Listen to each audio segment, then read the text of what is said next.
Hello and welcome to News Notebook. I'm Don Julian.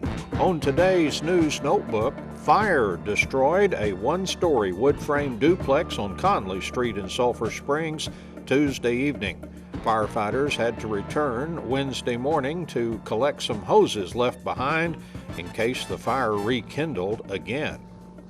Sulphur Springs City Manager Mark Maxwell has the latest on the project to turn the old post office and old city library building into a new city hall. Lady Cats assistant basketball coach Ashton Wells gives us a coach's perspective on the Lady Cats 38-35 by-district loss to Longview Pine Tree Tuesday night in Wills Point. Wildcats basketball coach Bert Langley lets us know about the Wildcats' loss at Royce City Tuesday night. It was the final game of the season for the Wildcats. Lady Cats softball coach David Carrillo watched his team win their season opener at Prosper by the 10-run rule in 5 innings. Weather permitting, the Lady Cats will be in a Frisco tournament starting Thursday. Lady Cats soccer coach Jesus De Leon took some positives out of a loss to Greenville in the Lady Cats district opener Tuesday night at Gerald Prim Stadium. And those stories are on today's News Notebook. Fire destroyed a one-story wood-frame duplex in Sulphur Springs Tuesday. The blaze was reported shortly after 6 p.m. at 407 Conley Street. There were 2 families living there, and both were able to get out of the burning structure. Some pets were lost in the fire. Those families lost everything. City firefighters received mutual aid on fighting the fire from the Hopkins County Fire Department. After firefighters cleared the scene, they were called back when the fire rekindled. Some firefighters were at the scene until 5 a.m. Wednesday. Cause of the fire is under investigation. The structure's electric wiring had been worked on recently. Work to convert the old post office and old city library building into a new Sulphur Springs City Hall began with removal of lead-based paint, asbestos, and mold from the inside of the building. I talked with Sulphur Springs City Manager Mark Maxwell about the project Wednesday morning. The contractor that was doing the asbestos abatement and lead-based paint abatement is done with the interior. And discovered some old hardwood floors that are in great shape.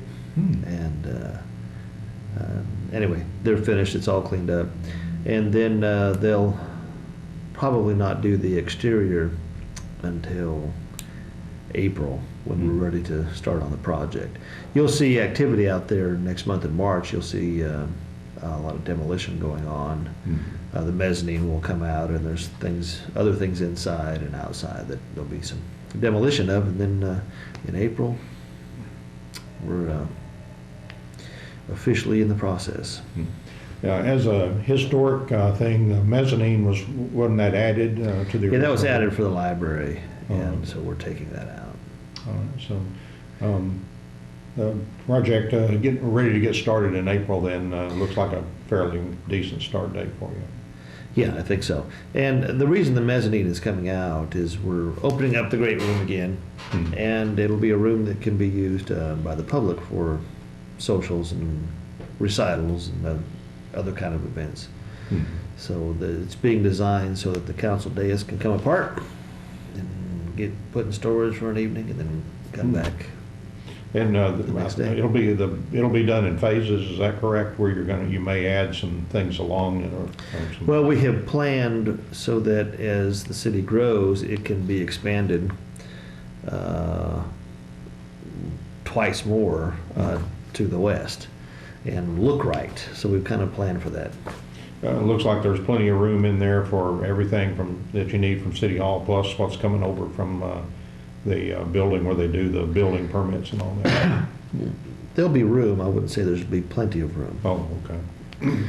But there will be room. We're bringing the community development department over there, and so myself and the city secretary and community development and the municipal court will all be housed in that building. So it's made in such a way that it can obviously host council meetings, but can also be opened up for events and different things. Well, it'll hold council meetings. It'll be court during municipal court and be available for other events. All right. The Lady Cats basketball team played solid defense, but they couldn't get enough shots to fall as they lost to Longview Pine Tree 38-35 in a bi-district game Tuesday night at Wills Point. Sophomore post Destiny Wade led the Lady Cats with 15 points. The Lady Cats managed only 10 of 20 free throw shots, and they were 0 of 16 from three-point range. The Lady Cats end with a record of 21-11. Lady Cats basketball coach Jeff Chapman was busy on a conference call with district coaches Wednesday morning, so I discussed the game with assistant coach Ashton Wells. They fought all the way till the very end. It just seemed like we couldn't come up with a basket when we needed one and get things rolling, but I mean, every game this year they've fought, no matter what the score was, and that we've been real proud of them about because they just never gave up. So. Yeah, it's you're probably a former player yourself, and yes, sir. And you just have those games where everything you shoot just rattles around, won't go in, that sort of thing. Exactly, and you hope that those games are few and far between, but sometimes you can't change when you have one of those games, and it's almost like the more you try, the worse it gets, and the harder you try to make it go in, and sometimes it's not going to fall for you. And they did a very good job of in their zone of when Reagan would come through, they had 3 people on her. They were doubling down from the wings coming down on her, so when she would cut through, she wasn't open, and they were putting more pressure or giving more shots to the wings. And normally we hit those shots, and last night we just didn't. So I mean, we had opportunities, they just weren't our normal.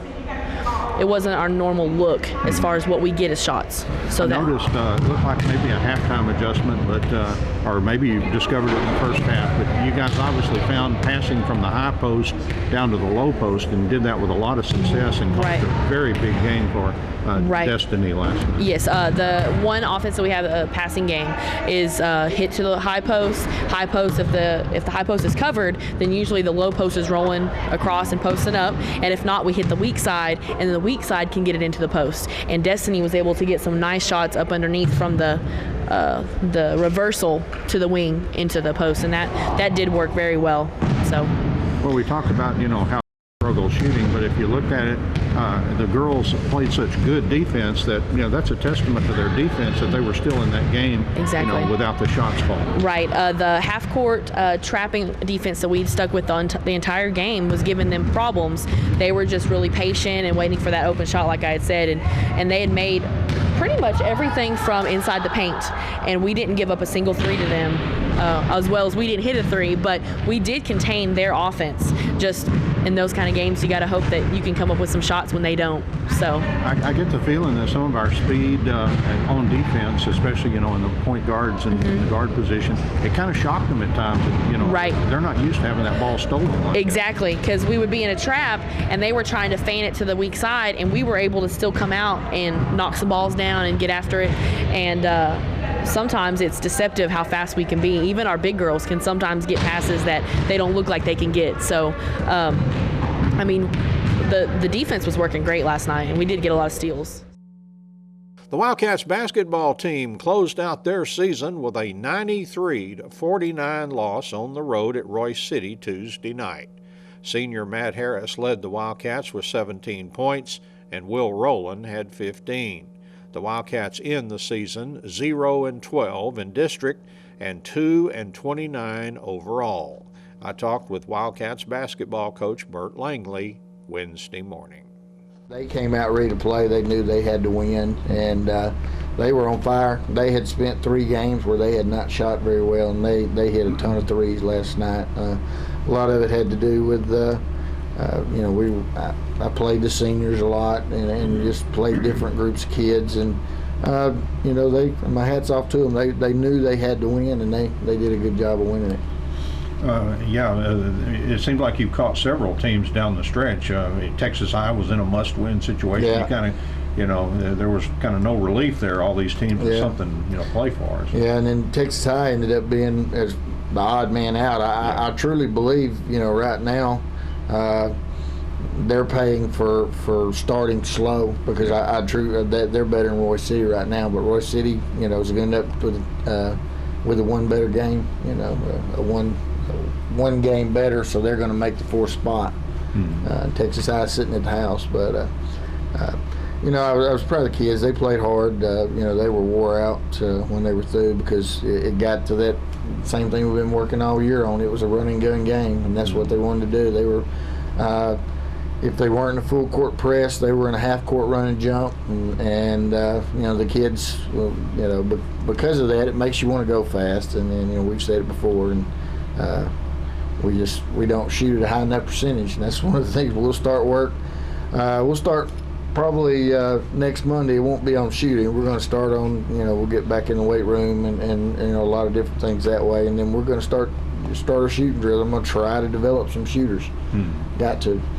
As you look into the future, we kind of do a little bit of that here on kind of as a wrap-up interview. And what do you have? Of course, you look what you have returning Isaiah Lacey, I can think of, and what do you see, that you'll be building off of? Well, there's a lot of good kids coming in, and that just hopefully will get them to grow.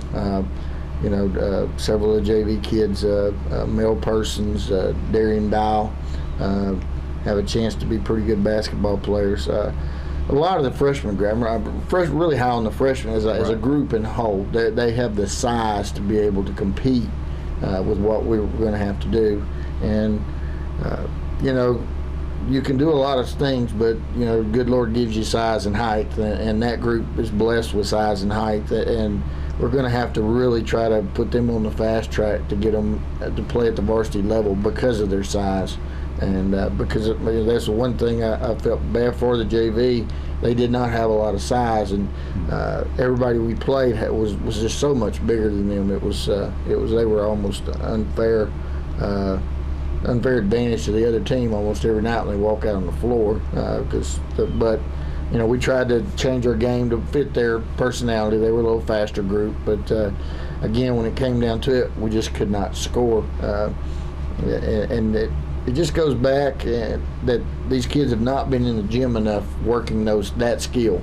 And it's a skill that, like I say, we'll start here pretty quick especially after spring break, trying to develop shooters, because if you can't shoot, that's just it's kiss of death in this game.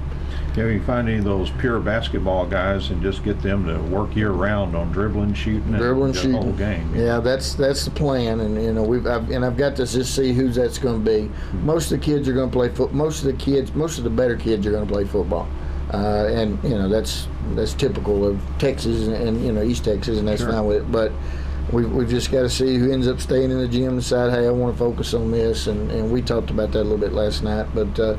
We're going to do the best with what we got, and just try to develop those kids and get them to understand the game. The Lady Cats softball team defeated Prosper by the 10-run rule Tuesday night on the road. The Lady Cats won 14-2 in 5 innings. The Lady Cats got 15 hits, and Haley Dixon got the pitching win. We learned more about the game from Lady Cats softball coach David Carrillo. We did a good job. I was very impressed with the way we came out and played. The first game jitters, you could see that was coming, and through the first round of our lineup, we were actually, we were making contact, but not a whole lot of action. I think we scored one going through our first round of the lineup. And then when we got around the second time, in my mind, I was thinking, wait till we get around the second time. We're fixing to start hitting the ball. And we exploded, and our kids, did a good job. Gracie Cable got 3 hits last night, and we had a bunch of players with multiple hits. I was very pleased with the way we're hitting the ball. Pitching-wise, Haley Dixon threw a great game. She threw 4 innings. I think she only gave up 4 hits. She didn't give up any runs. And St. Paul finished it up. Katie did a good job finishing it up. But overall, I'm very pleased with the way we played. Those first games you always don't know, because you have to have a set lineup, and things just have to fall into place. It's different than scrimmages of running kids in and out. So I think our kids responded well. They're doing a great job of sometimes I get a little worried because Valentine's Day some were a little unhappy because they didn't get no flowers or anything like that, but they kind of shook it all off and went out there, and when it was game time they were ready to go play. How'd they catch the ball last night? How was the fielding for you? We made 2 errors last night, but some of those errors we just got in a hurry and got rushed. It was nothing major. I thought defensively overall for a first game, it was a good job. I think we threw a couple runners out at the plate. And overall defensively, I thought we did a good job. How's this weather going to affect your tournament coming up and all that? So far, we haven't heard anything, but it is softball season, baseball season type. So, I know right now I'm a little under the weather myself with all this damp air, but it's just part of it. And I told them, you're like firemen. When I call you, you better be ready to roll. So I really don't know what our schedule is right now. I haven't heard anything. But so far, everything is as is. We're going to Frisco tomorrow and play a 10 o'clock game in the morning. And then we'll roll on from there. But like I said, I don't know. It just depends. I thought the sun was going to be out, yesterday, and we didn't see it out till we got close to Prosper. So, it's just one of those things that you have to deal with every year. Frisco had probably some artificial fields. No, actually they have just a good drainage on their field, and they have a tarp. So we should be able to go. I mean, if just thinking about this rain here, I thought the rain would be out by this morning, but it looks like it's going to hang around a little while longer. So we'll just, like I said, have to deal with it as it comes. Good competition over there. Oh yes, we'll play some good games. Denton Ryan will be a really good game for us. Justin Northwest will be a good game. Really, all the competitions over there is what's great about those Metroplex schools is they play a different brand of ball. Some play short, small ball, and some just go up there and whack and start swinging it. So it's going to be good for us to see that type of competition and the different types of games that we're going to see when district comes out. I just want to make sure we see everything we need to see before district comes, and our girls will be ready to perform when that time comes. I would imagine that a lot of these Metroplex schools, they figure over here in East Texas we use cow chips for bases and all that kind of stuff. Do you really, do you find sometimes when we really whip up on them that they're kind of stunned, Yes, a lot of times they ask where we're from and where is Sulphur Springs, and I always tell them we're the dairy capital of the world, and they just start, they kind of look at us differently though, because these kids are a little bit different, but they were raised and they've been playing softball all their lives, and that's a good thing for me. I don't have to really sit there and coddle them to go and play, because right when the umpire says play ball, it just switches on a light switch for them. They just take off and go play. But it is fun going down there to play those schools and seeing different competition and seeing some of the bigger towns, and they love going to Frisco because of the mall and the different things they get to see. So it's going to be a good trip for us, just not only just playing but team bonding also. The Lady Cats soccer team opened district play at home with a 3-1 loss to defending district champion Greenville Tuesday night. The Lady Cats now have a season record of 10 wins, 6 losses, and 2 ties. We get an assessment of that Greenville game from Lady Cats soccer coach Jesus De Leon. Pretty good game for us, actually. Greenville is the defending district champion. They have several very good players on there. One of them players is actually won the national championship for her age group over there with Dallas Sting. So we know it was going to be a tough task, but we actually acquitted ourselves very well. They went up 1-0. And then we battled back, and we got a penalty kick awarded to us, which Diana stepped up and scored. And then we had a little bit of a ball dropping in there right before halftime, and they were able to score off of that to make it 2-1. The second half was really even, actually very competitive. It was back and forth. I think the girls did a really good. We did a lot to prepare for Maddie Crabtree. Mm-hmm. We did a lot to prepare, and the girls responded really well, and they did a really good job of containing her for most of the game. In the last 10 minutes, I told the girls that, we're losing 2-1. So if we lose 3-1, it doesn't really make a difference. This isn't a point system. This is you win or you lose. So I told them at about 14 minutes, I told them, you know what? If we lose 3-1, 2-1, we got to go for that. We got to go for our goal. And so we did. I mean, we went forward, and then in I'm going to say a little less than 10 minutes to go, they had a corner kick, and Miss Crabtree was able to put in a header to make it 3-1. But even then, we still kept fighting. We actually played really well, and it's just like they say, and I know I've shared this with you before, that they say good teams punish your mistakes and great teams punish your only mistakes, and that's really exactly what happened. We had two little breakdowns that against any other team we would have been able to solve, but since they're very good, they were able to take advantage of it, and they were so they beat us 3-1. But I'm really encouraged because we played really well, very competitive, and it wasn't like a systematic thing where we were overwhelmed by them. We had a couple of specific areas, and I think we can build on that, and we get them again. And we were also missing a few people, and a couple of people were playing out of position. So overall we're really encouraged by how we played, because we played maximum effort and up to the best of our abilities. I really think so. Okay. It sounds like you've got an off game. I guess there's no Commerce Right. girls team, so then you've got a game, next Tuesday or Monday? Or? Yeah, we have the weird schedule. We have off on Friday because Commerce has no team at all, and then we play Princeton Monday here, and then of course that's going to be one game only because they only have the one varsity team. They seem to be improving, getting better every year over there in Princeton. Yeah, well, being 10 minutes from Mesquite, eventually you're going to get the numbers up, and I don't know, you never know what you're going to get with them, because like last year we played them in one game and they had a pretty solid team, and then later on in the year some of those girls that played in the first game had club commitments, and they were a completely different team. So again, it just depends on who's moved in to the Princeton district. So we don't take anything for granted with them. That's News Notebook for today. Thank you for joining me. I'm Don Julian.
Hello and welcome to News Notebook. I'm Don Julian.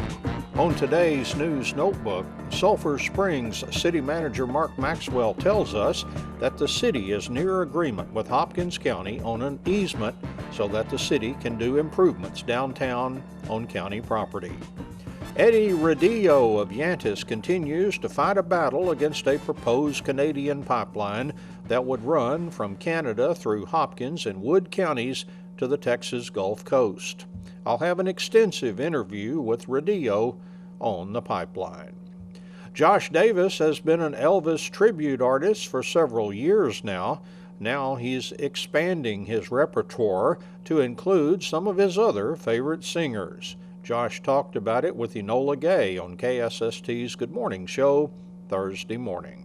And those stories are on today's News Notebook. It appears the issue of an easement for the city of Sulphur Springs to do work on Hopkins County property is close to resolution. I talked with Sulphur Springs City Manager Mark Maxwell Thursday morning.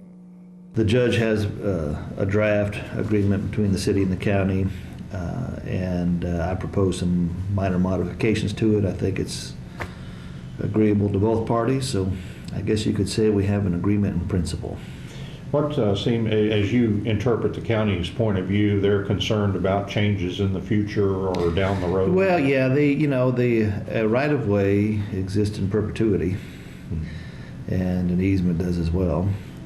And so their concern is that, they like this, the plan for downtown, and but if the city should decide to change it, then let's say 50 years down the road, there's a modification to be made. They want to approve or disapprove the change. Basically, you're just interested in keeping that a street and keeping that. Yeah. So from my perspective, the big issue is the parking and the street need to be available to the public. Their issue is they want control of the parking spaces that exist on Oak Street. They're giving up roughly 30 spaces, and they're getting 30 spaces on Oak Street, and so they'd like control over those. So they've got the easement from their attorney, they sent it to you, and I made some changes, sent it back to them. Sounds like it worked. well, none of these changes are going to trip anybody up, look like. No. So at 1 minute past the time they approve, work will begin. Time to dig. Well, the council has to approve it as well. Oh, I see. Because that's the way they wrote it. That I could sign it, but they want to make sure that I'm authorized to sign it by the council, and so that can't happen until Tuesday. We've got a lunch meeting, so I don't know. I'll feel them out and see if they got any problems with us digging after they approve it. Has there been an actual delay in the process while you've waited for this? Well, actually, it's worked out okay. We've got other things that we can work on down there now. Had this gone on much longer, it would have become problematic. But as it stands now, I don't think it's going to hold us up any. Just a little spot down at the end of Main/College. Yeah, we'll get that done. And as soon as it cures, we'll be laying brick. We're working on sidewalks and street lights and whatnot right now. Eddie Redillo of Yantis in Wood County continues to fight the proposed Canadian pipeline that would bring tar sands oil from Canada across Hopkins and Wood counties to refineries on the Texas Gulf Coast. I talked with Redillo about his opposition Thursday morning. I begin by saying that I thought the issue was moot after President Obama indicated that he would not be approving the pipeline. If you read what he said, he left it open for them to reapply for the permit. Now that permit was for them to cross an international border from Canada into the United States. That's what that permit was about, okay? The last phase of this pipeline is what would be from Cushing, Oklahoma to the refineries in Valero in the Gulf of Mexico. So that would not need a international permit. that would only need permission from the two states that it would need to cross through. We're not exactly sure who the authority approval is. It probably would have something, this is my opinion, to do with the Railroad Commission or something of that nature. But that would be there's already a pipeline, if you recall, the Keystone 1, not the Keystone XL, that runs from Canada carrying diluted bitumen to Cushing, and they are building storage tanks to hold the diluted bitumen there. Right now, that diluted bitumen is being refined up north. However, if they were to complete the last leg of the total configuration of the pipeline, it would run from Cushing, Oklahoma to the Valero refineries down in the Gulf. So that is something that TransCanada is trying to push, along with the fact that Enbridge, who is another privately owned Canadian company, has purchased 50% of the Seaway pipeline. Now, here's where people in the Dallas area, who should be concerned already because of Lake Fork being their reservoir, et cetera, associated with the Keystone XL. But with the Seaway pipeline, that's a pipeline that already exists that right now takes oil that's from Freeport down south and goes northward.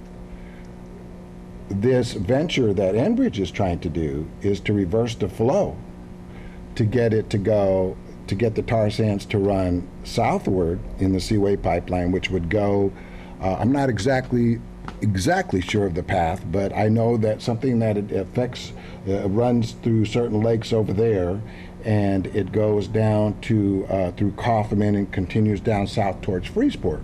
However, it doesn't go to the refinery in Freeport, because Freeport is not, or would not be handled to refine the diluted bitumen.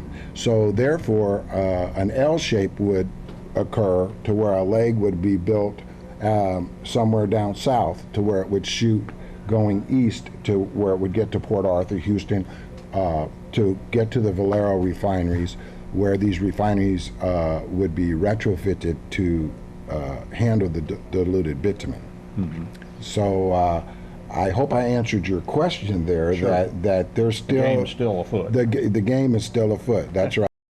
The ones that support this, we hear jobs over and over. There have been studies with lots of jobs will be created by this pipeline, and that's a central point for many of the supporters. So how do you argue the jobs issue? That's exactly correct.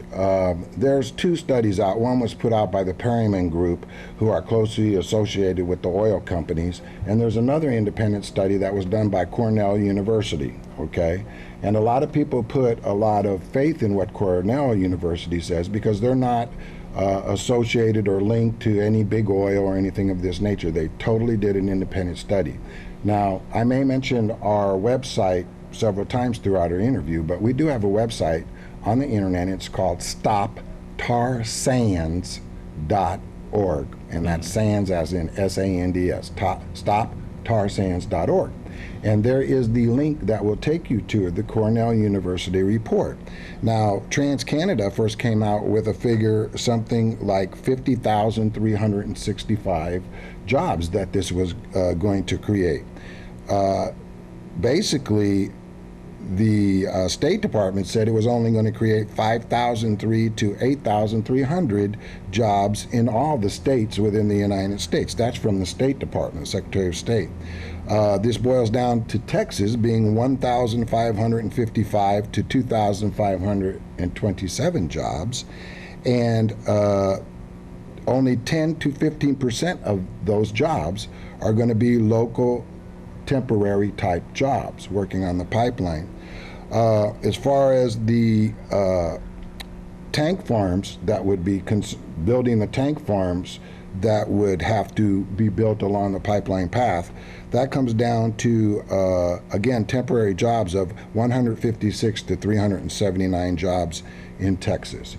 So the job numbers that TransCanada originally put out, I think you can see, were extremely inflated, and naturally this tickled a lot of people because of our economy right now and because people are hunting for jobs.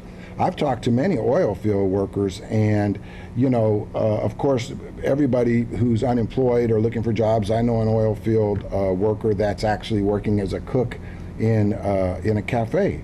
But I think in the long run, rather than him leave that job and maybe give it up to somebody else and come back and not have a job anymore, he might want to stay with the job that he knows at least he's got a job and it's not just a temporary job. The big issue for you, I'm sure, is the environment, possible spills, damage that could be caused. You cite a case in Michigan that sounds a terrible case that happened years ago and is still not resolved. So the environmental concern with Lake Fork, all those kind of things that could happen if this stuff spills. That's exactly correct, Don. In Michigan, there was a 6-foot rupture in a pipeline. You can see this 6-foot rupture in the pipeline again on our website. The picture's right on top of the first page. You can go and click on spills. I'm going to get to that in just a minute. But what occurred was, and they say now that that leak was occurring in 3 days. Now imagine that the pipe is underground, and when it ruptured, it's going to go sideways, it's going to go down, whatever, before it surfaces. Well, the conditions at that time weren't so much unlike the conditions that we have here when we have a lot of rain. We get like 44 to 48 inches of rainfall a year here in East Texas under normal conditions. We're in a drought right now. However, in Michigan during July of 2010, it normally doesn't rain as hard as it was that evening. It was a lot of thunder, a lot of rain, and the creek, the Marshall Creek, where this rupture occurred at, was flowing rather heavily and rather wide. Well, this tear, the oil finally, the diluted bitumen finally surfaced. This is the Enbridge Oil Company now, the Enbridge Canadian privately owned company who was running diluted bitumen through that pipe. It came to the surface, dumped out into the Marshall Creek, which flowed then past Battle Creek into the Kalamazoo River, and they were finally able to stop it before it went into Lake Michigan, okay? Now this happened in July 2010, Don, okay? The cleanup still has not been accomplished, finished, okay? That's a long time ago, all right? And again, on our website, stoptarsands.org, if you go to the top and click on spills, there is a video of an individual named John Bowenbauer who, when our pipeline group went to Washington to protest the Keystone XL, they went up there and they went out into the wetlands where this oil was supposed to be cleaned up and moved to a hazardous waste dump, only to find that there was covered up with dirt, covered up with canvas, covered up with more dirt, and foliage planted on top of it. You can see the gentleman poking a shovel through the canvas, reaching the oil that was supposed to have been cleaned up. Let me tell you something else that's really, really critical about diluted bitumen. We in the United States, this is very uncommon to us here in the United States, this diluted bitumen. We say that it is more corrosive in nature than conventional oil that we are used to dealing with, our domestic oil, even heavy crude. It is not the same thing as this diluted bitumen, which comes out of the ground as hard as a hockey puck. Then it has to be processed and diluted with many, many hazardous and toxic chemicals to be blended to run down to the pipeline. And then again, they have to retrofit the refineries down in Valero, the refineries down there, to even refine this into anything that it can be properly used, okay? So again, getting back to the Kalamazoo River and the difference in the nature of diluted bitumen, if you recall the BP oil spill, they were skimming the oil off the top of the water. This is conventional oil that we're used to, and it can be skimmed from floating on top of the water. Not with diluted bitumen.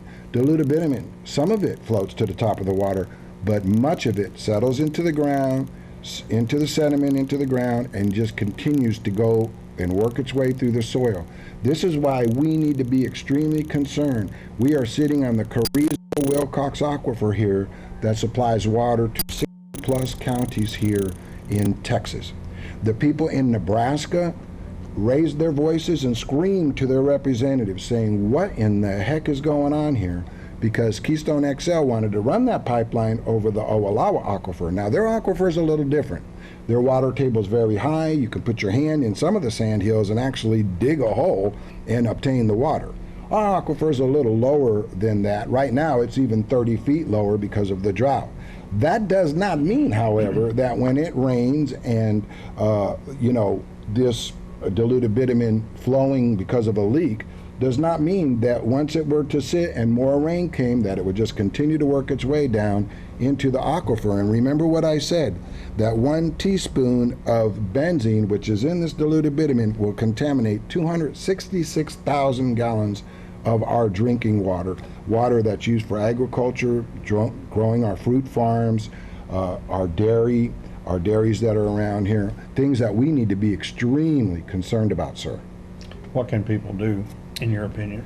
Well, let me tell you what people have done and how some of our representatives have reacted. Now, I'm going to remind everybody that the group that we are involved in is a multi-partisan group. We have Tea Party people, Republican people, and Democrats. We're just people. We are Texans, and we are concerned about the eminent domain, the pollution, the toxic spills, everything surrounding this pipeline, and the fact that we have a privately owned Canadian company trying to push themselves and harass us on what their objective is and not what our objectives are, okay? So people have written to their representatives. I'm going to give you an example. Senator Hutchison, and you could see her remarks on the Senate floor, I think it was in early January, late December, where she came out and she was blowing smoke up everybody's skirt, Don, to be honest with you, okay? She said that this would put the 26 refineries that are in the Golden Triangle to work 24/7, okay? Now, the fact of the matter is, those 26 refineries are already working 24/7. If that were not the case, we would not have an oil glut in Cushing, Oklahoma. Anybody that works in oil knows that oil gets refined.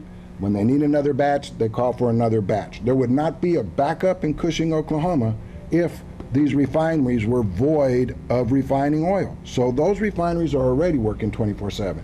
And the fact that she mentioned 26 refineries in conjunction to the Keystone XL pipeline, that's another false statement, because there's only going to be like 3 or 4 at the most refineries in the tax-free zone that is going to be able to convert the diluted bitumen into a refined product. So again, blowing smoke, okay? Not true.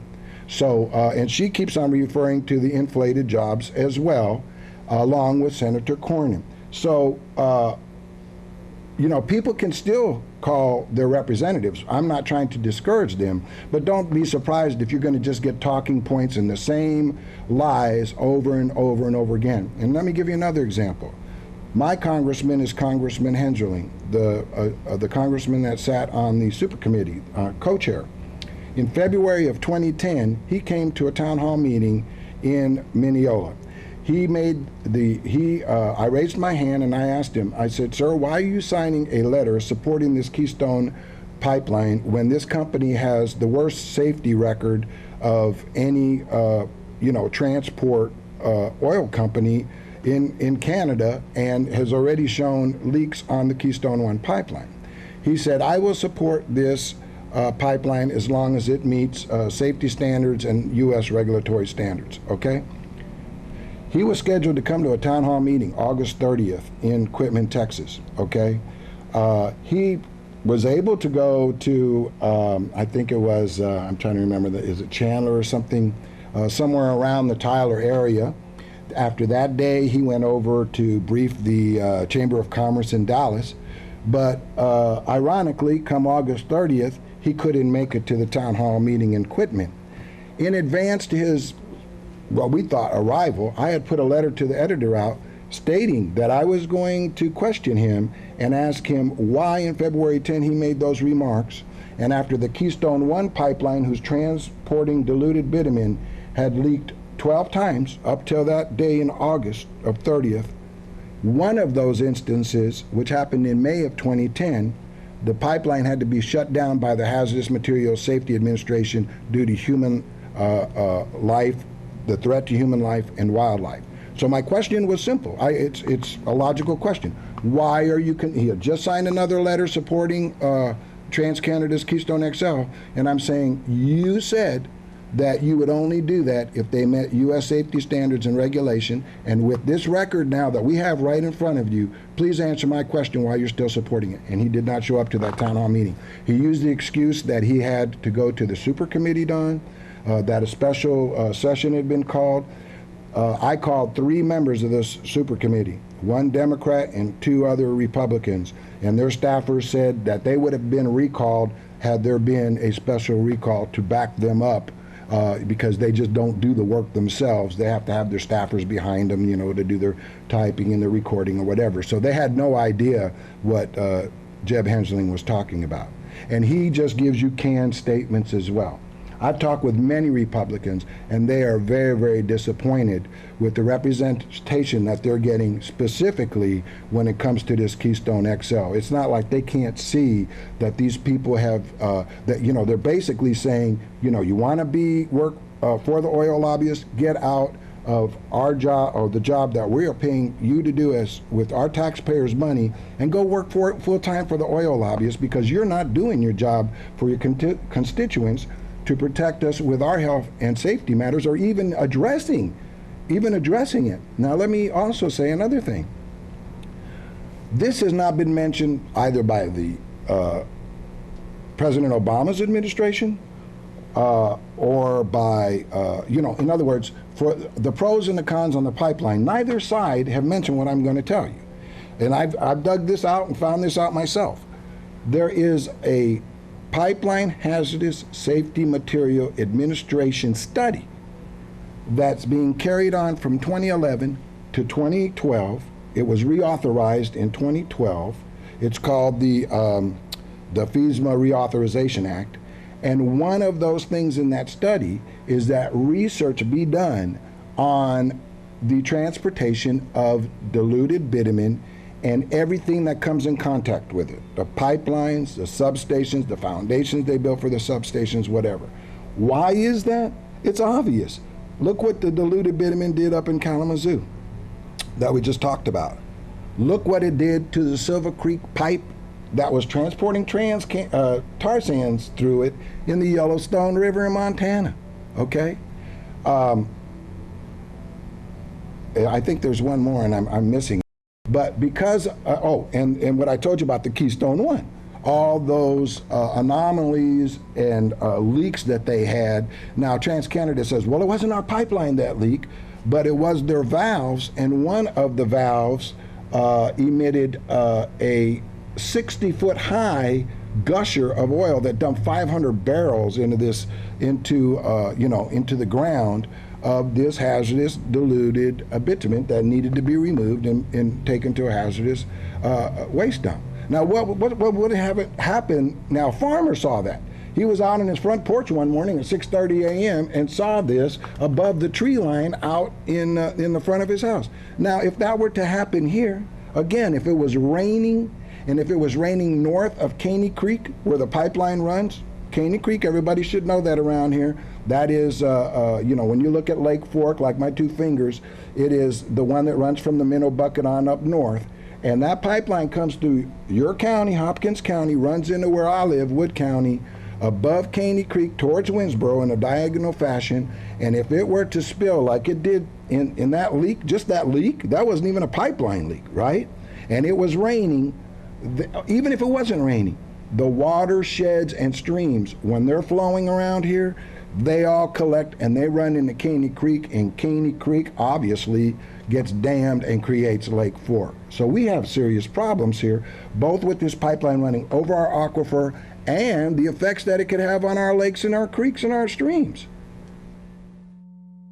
Radillo adds that China would be the main beneficiary of the finished pipeline, not the United States.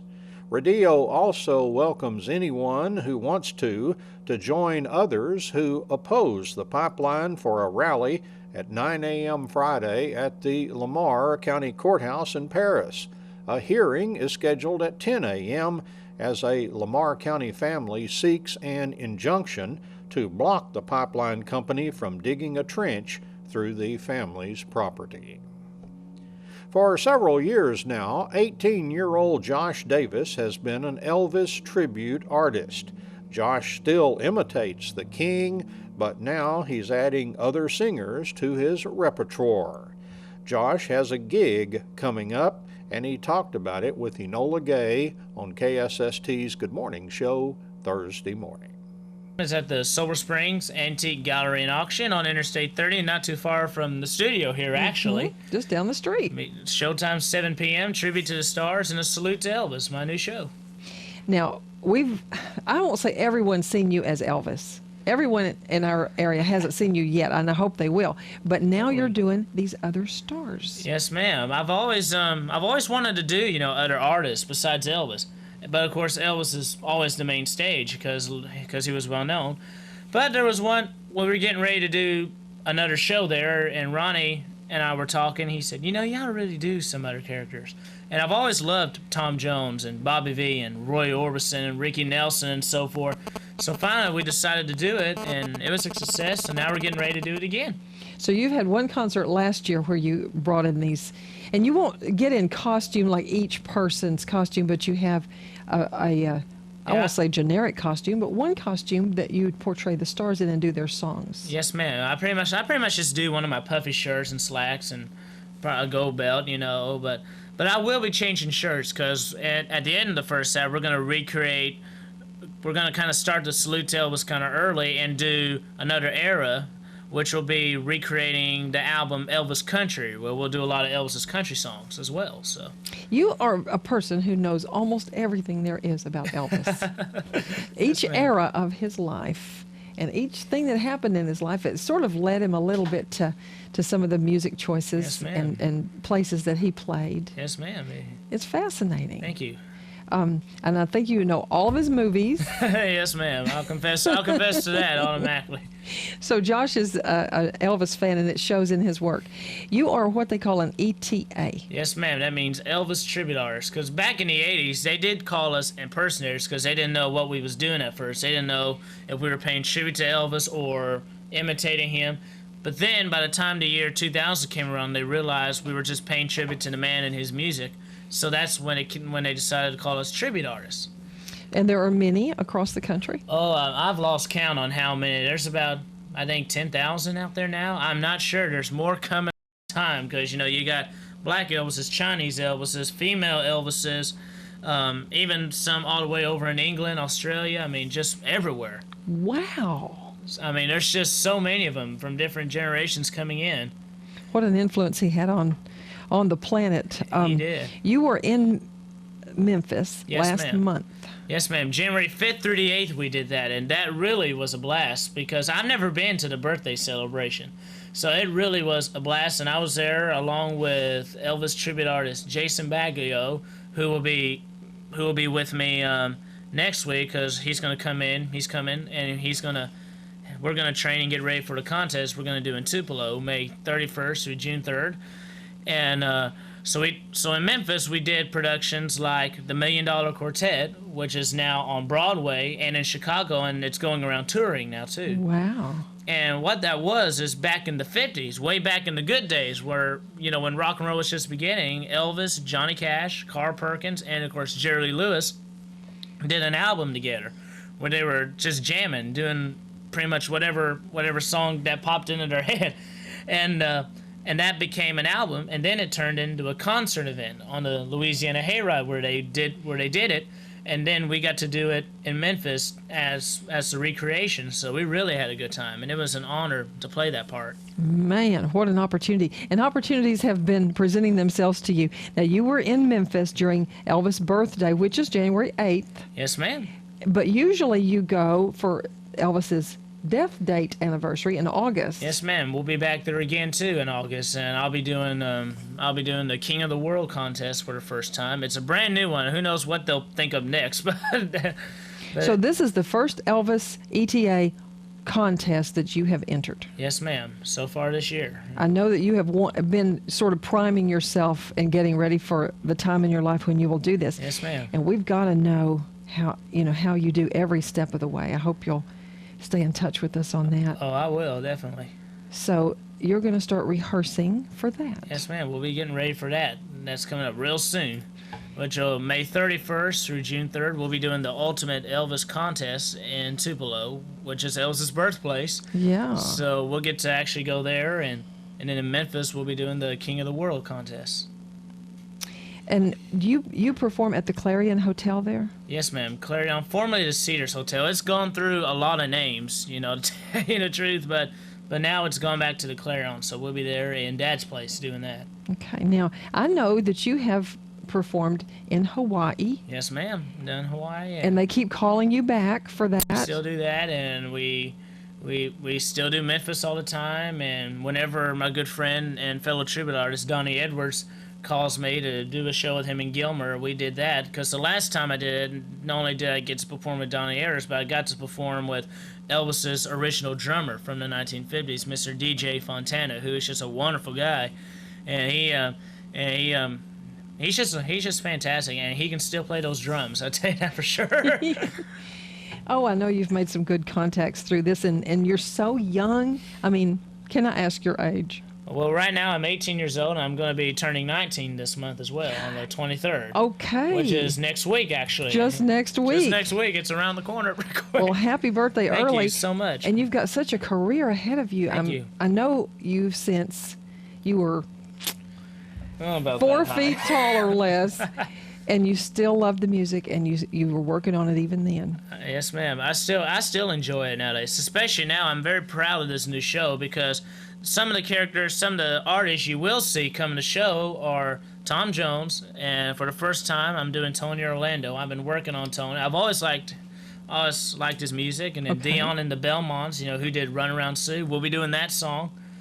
And, and then we'll be doing B.J. Thomas and Bobby V, and also we'll be doing Conway Twitty for the first time. Wow. So I'll do him, and I'll be doing Ricky Nelson, and then for the first time I'll also be doing Kenny Rogers. Can you do that? Yeah, so. you can pretty much do that. Kenny Rogers always does that. He always does that. You can see Josh's rendition of these, at least a good part of these just listed, Yes, ma'am. this Saturday night. Yes, ma'am. This Saturday night, 7 o'clock. Doors open at 6. Children under 12 get in free. So please come on out to it. And you don't have to go to Memphis or Tupelo or Hawaii or anything. You can see it right here in Sulphur Springs. You can just see it right here nearby. And also, there's something new I'm doing in the second half of it. Will be the Salute to Elvis, but also later on, I'll change jumpsuits, and we'll be recreating the 1972 documentary Elvis on Tour for the first time. Oh, we got to see that. We've got to see that. That's News Notebook for today. Thank you for joining me. I'm Don Julian.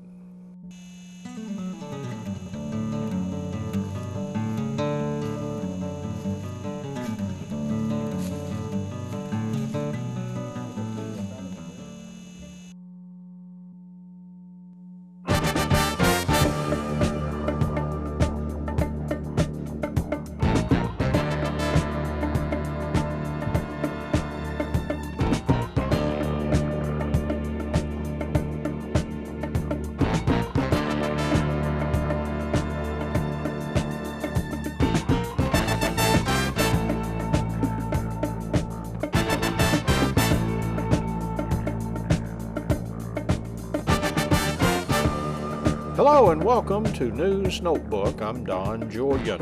On today's News Notebook, Morningstar Foods plans to close its cultured specialties plant located at 500 Jackson Street in May. 55 jobs will be lost.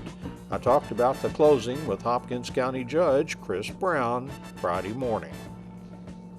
Don Smith, president of the Hopkins County Rains County Farm Bureau, was a guest on KSST's Good Morning Show with Enola Gay on Friday morning. Smith discussed food checkout week coming up next week. Smith explained by next week you would have already made enough money on the job this year to pay for all your food for the entire year. Wildcats baseball coach Jared Hammock gives us an assessment of the Wildcats scrimmage against Emory Reigns Thursday evening at a somewhat muddy Eagle Stadium.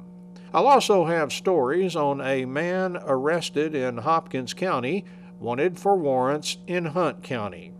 Another man was arrested on Thursday after he reportedly fired a shotgun in the general direction of two men with whom he had been arguing. And those stories are on today's News Notebook.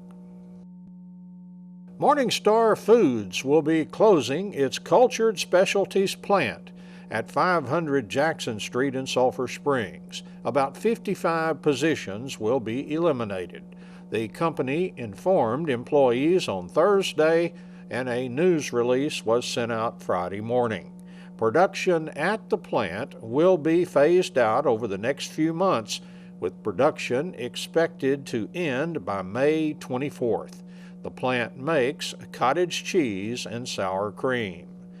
Morningstar's larger plant, located at 300 East Industrial Street in Sulphur Springs, will not be affected by the change.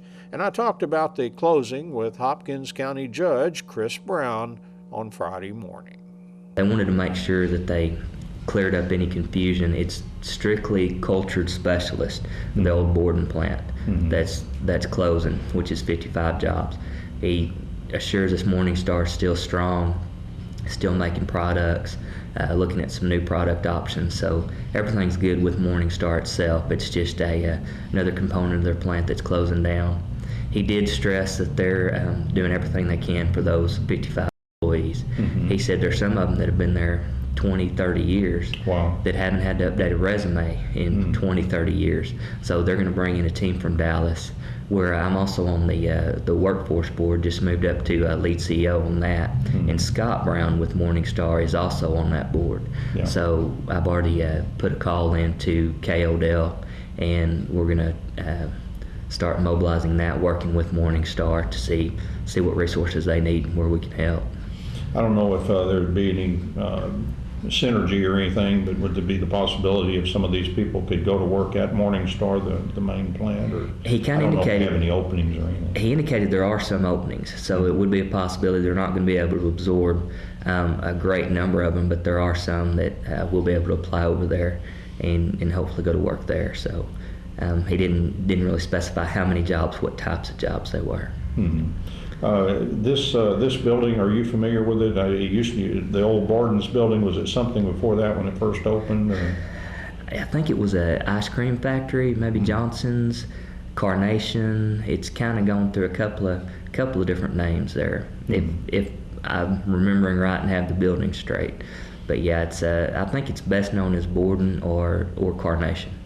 I know the primary concern is with the people, and you're working, as you mentioned, to try to take care of them. There will probably be a slight effect on the county tax base, an operating building as opposed to one that, at least right now, is just sitting there. I'm sure there will be. I haven't even talked to Kathy Singleton right now. It's just whatever we can do for the employees, we'll deal with that, a little bit later. That's not a primary concern right now. Sound like some of these people do go all the way back to Borden's if they've been there that long. I believe so, and some of them, he said, carpool out of Tyler to come up to work here. So there's a long history there out at that particular building. So we hope we can keep everybody here. When the rumors first came out, there was some concern that we might lose the whole Morningstar, building and everything. I mean, the whole business. So I'm not saying this is great news, but it's not as bad as the announcement could have been this morning. There's, from what Joe told us, there's over 300 employees out there at Morningstar. So, but he assured us everything is strong and going well at Morningstar. They produced a different product out there. I think more cottage cheese, things like that. And it's just they've lost. They've lost purchasers of that product and hadn't been able to pick them back up. He said the rumor had been out there for a little while, and they just couldn't pick up the product to be able to keep that open. The plant was first built back in 1936 for the Carnation Company, the first industry in the city, which manufactured evaporated milk. Borden Milk bought the facility in early 1979. In September of 1999, the facility was sold to Suiza Foods, and the plant became part of Morning Star. In May of 2000, the plant's name was changed to Sulphur Springs Cultured Specialties under Suiza Foods. In August 2008, the plant returned to the Morning Star division. The Hopkins County Sheriff's Department arrested a 29-year-old Picton man Thursday afternoon, wanted on 2 warrants in Hunt County for manufacture and delivery of a controlled substance. They received information on the suspect's whereabouts. Deputies believed the suspect knew of the warrants out on him, and they feared that he might attempt to flee the state. Deputy Paul Fenimore and City and County Special Crimes Unit Sergeant Tony Kraus went to a residence on County Road 2415 at 2:30 Thursday afternoon. The suspect was found hiding in a bathroom with the lights off. Eric Christopher Armstrong was advised of his rights and the charges against him during a magistrate's hearing conducted by J.P. Ronnie Glossop. Glossop set 2 $40,000 cash bonds on Armstrong. Hunt County authorities are expected to pick the man up at the Hopkins County Jail at some later time. A 22-year-old Hopkins County man has been charged with aggravated assault with a weapon after firing several shots in the direction of some men with whom he was having a disagreement. The incident occurred at around 4:45 Thursday afternoon off of County Road 2174. Deputy Gary McLary was told of a disturbance in progress with shots fired. Some men had been arguing about property being removed from a pasture when one man pointed a shotgun at the other 2, then drove away a short distance and discharged a round in the general area of the men. The suspect later fired 2 more rounds toward the men. The suspect was arrested at a residence on FM 2560. Justice of the Peace Ronnie Glossop set bond at $40,000 for Blake Morgan Irving. J.P. Glossop also set out conditions of bond, stating that the suspect could not go anywhere near the men he reportedly fired at. Well, next week will mark Food Checkout Week. Don Smith, president of the Hopkins County Rains County Farm Bureau, explained what that means on KSST's Good Morning Show with Enola Gay on Friday morning. A lot of people remember in May that's tax day. It's when you worked enough to be able to pay all your taxes. Well, this next week, and actually the whole month of February, the average American has already earned enough money to buy their food for the whole year, and we're not hardly 6 weeks into the year. So that's what Food Checkout Week is all about. And that's a wonderful place to be. Of course, we're all appreciative and we're proud to be Americans, but sometimes it seems like there's a big strain on the pocketbook for everybody, and it's hard to imagine that Food Checkout Week could be so early in the year. That's right, Nola, and a lot of people, think about food when they go to the grocery store, but if they look at their shopping cart when they check out, how many other things besides food do you have in there? Things like soap and toiletries and all of those things that you buy, even soft drinks and things like that. They really aren't food items, but for food items, the American public has already made enough money to be able to pay for their food for the whole year, which is just great. But we also realize that there's still a lot of people in this country and right here in Sulphur Springs that don't have enough food. And that's the big push that we're going to be making this next week to try to help some folks here in Hopkins County and in Sulphur Springs to see that they do have some things. Okay, and that would be through some gifts? Yes, you're going to be doing trivia for us next week for Food Checkout, and we're going to be talking about some things in Food Checkout, and people need to be listening to KSST about Food Checkout Week. We're going to be giving a winner away every day a $50 gift card to Brookshire's. And we're going to encourage people to play trivia, to listen to the news spots that you're going to put together for us and do for next week. And we want people to consider something, though. If they win that gift card and they really maybe aren't in such a strait that they need to use it, we're asking them we'll give it in their name to the Meal a Day Center.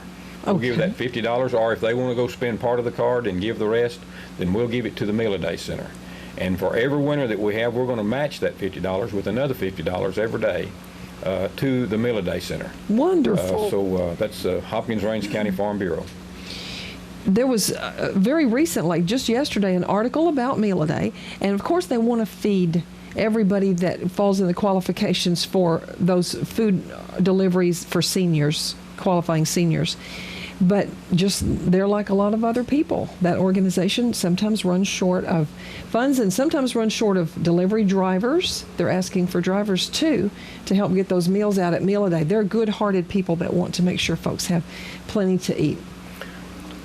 Now, Farm Bureau in years past, and we've always talked about Food Checkout Week, whenever you go to the grocery store, just take a look in our local grocers, such as Brookshire's, at the plentiful things on the shelves. I mean, we don't have a shortage of choices. Sometimes we don't always choose the most healthy foods, but that's still our choice. That's right, Nola. We are blessed in this country to have an abundant, safe, and relatively economical supply of food in this country. And that's something that a lot of other places in the world doesn't have. Another thing that we have in this country is that the disposable income that is spent on food is less than 10%. And so if you make $1, you spend 10 cents on food. And you have 90 cents to spend on all those other things: clothes, recreation, cars, appliances, those things. And that's another message that we're trying to deliver this week, is just how fortunate we are in this country to have such a abundant economical supply of food, because we hear a whole lot about it. The population of the world is going to grow so much in the next 40 years that how are we going to meet those needs? And so we have to keep a really strong agriculture in this country, because we're feeding a good part of the world right now from this country. And if our agriculture is not strong, then who's going to supply the protein for the rest of the world?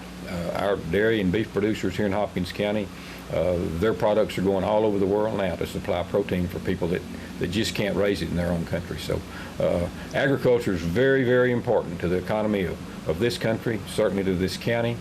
I believe the figure is about 60% of the gross national product is generated one way or the other through food processing, growing food, delivering food, all of those things. So agriculture is a big, big, big part of this country, and it's going to become a bigger part all over the world.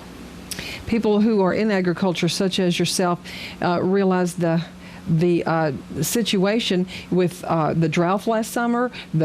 Always we hear in the news about water, possible shortages in the future.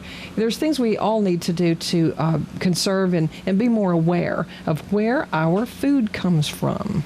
That's right, Nola. We need to, and people need to understand that, yes, water is scarce, and it's going to become a scarce commodity, not just in this country, but all over the world.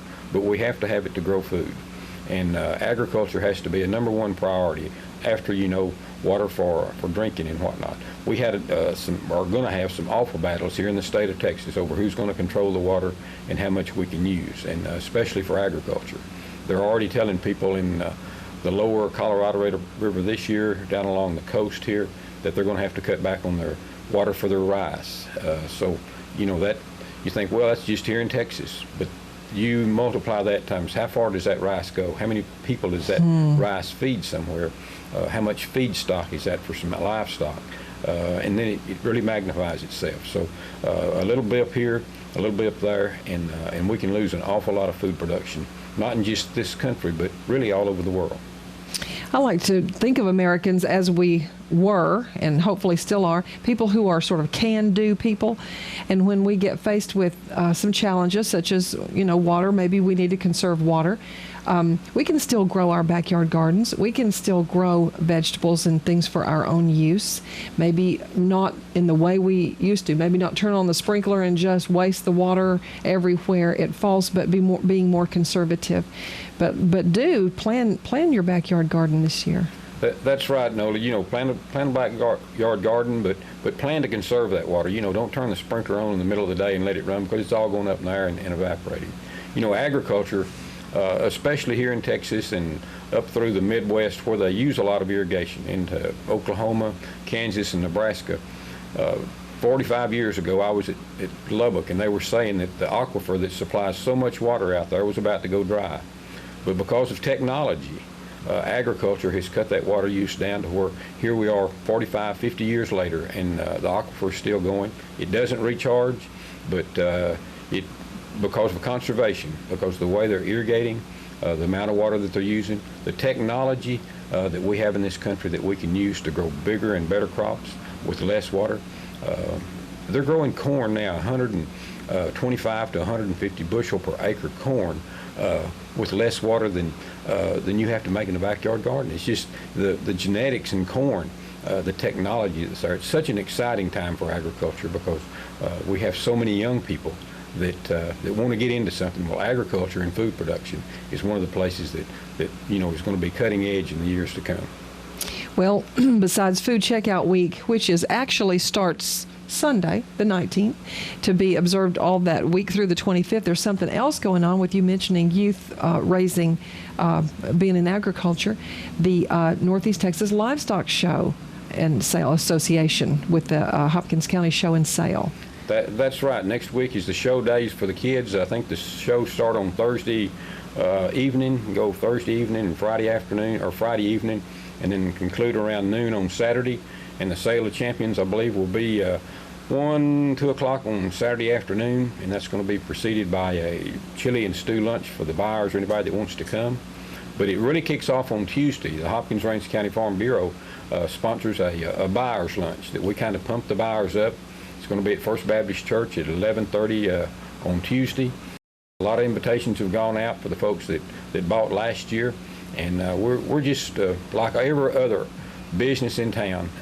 We like to support the youth, and the Hopkins-Raines County Farm Bureau does that. We'll buy animals. We do all we can to support the youth, and every business in town does. We're really happy for the folks that do go out to the sale and help those kids. We were looking the other day at the amount of money that we raised for scholarships, and it's continually gone up. Last year it was back a little bit, but I know those guys are looking forward to a really good sale again this year. Wonderful. So take part in that and go out and at least see the kids and let them show you how proud they are of their animals. And then the Sale of Champions, there's nothing like it if you've never attended one of them. And even if you don't go there to buy, go and see how it is done. That's right. No, these kids have put a lot of time and effort into their projects, and some of them will go on. Some of them have maybe already been to Houston or San Antonio or Fort Worth this year, and they'll come back here, and this will be the end of the line for them as far as showing this year is concerned.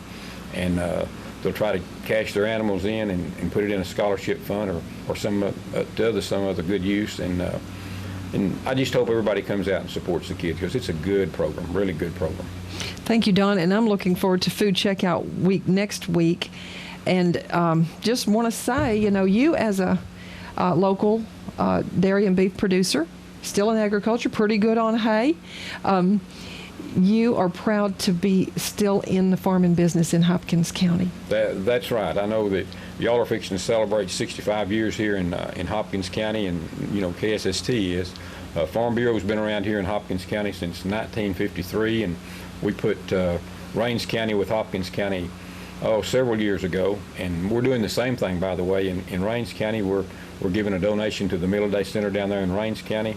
Our Vice President, Leon Asbel, is down there, and he's going to be making a presentation there next Friday, I believe. Great. So Farm Bureau supports agriculture. That's what we're about, and we just want everybody to remember Food Checkout Week and remember how great the food supply is in this country, because somebody gets up every day and does the farming, takes care of the livestock, sees that things are harvested and put in the bin. So just enjoy it, but remember those farmers out there, and remember those people that may not be as fortunate as we are and to have as much food as we want, and help out the Middle Day Center all you can.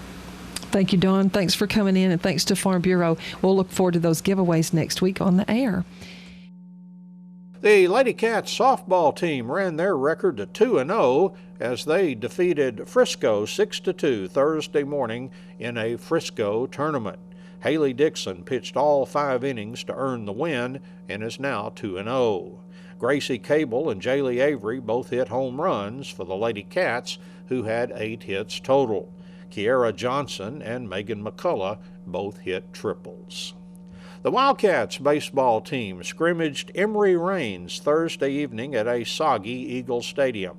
And I talked about the scrimmage with Wildcats baseball coach Jared Hammock on Friday morning.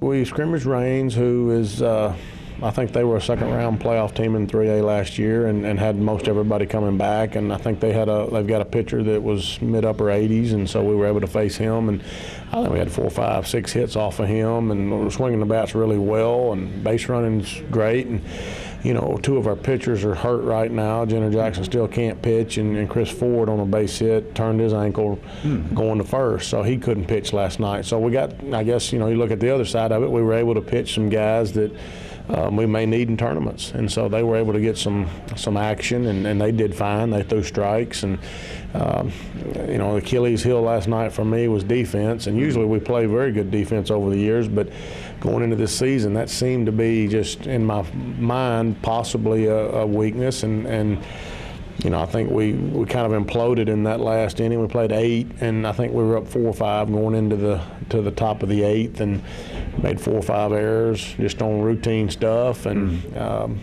they were able to probably get 4 or 5 runs off of that. So we weren't able to finish the scrimmage. I know it was just a scrimmage, but we needed to be able to finish, and just weren't able to do so. And so we've got to get that defense where it needs to be. Glad to see those arrows now, I'm sure, than, you know, get into a tournament or something when you're still trying to make these decisions.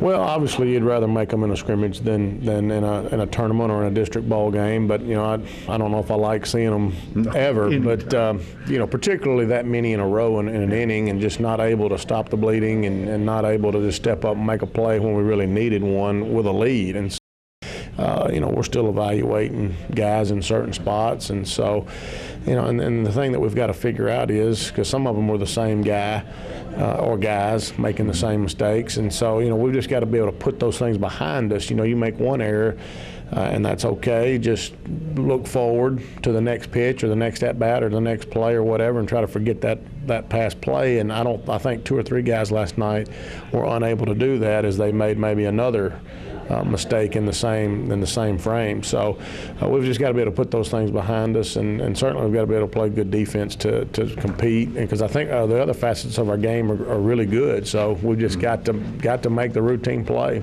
Sound like you stretched out Jordan Jackson maybe a little bit, and then got some good innings from a couple other guys, I guess. Well, we were hoping to stretch him maybe 4 or 5, and had a tough first inning. I think he got the first guy with 1 pitch right back to him, but then I think he ended up throwing 25, 30 pitches in the first inning. Had a little trouble throwing strikes. There were some borderline pitches in there. And so I think he went 3, if I'm not mistaken. I think Blake Barnett then went 3 and did a nice job.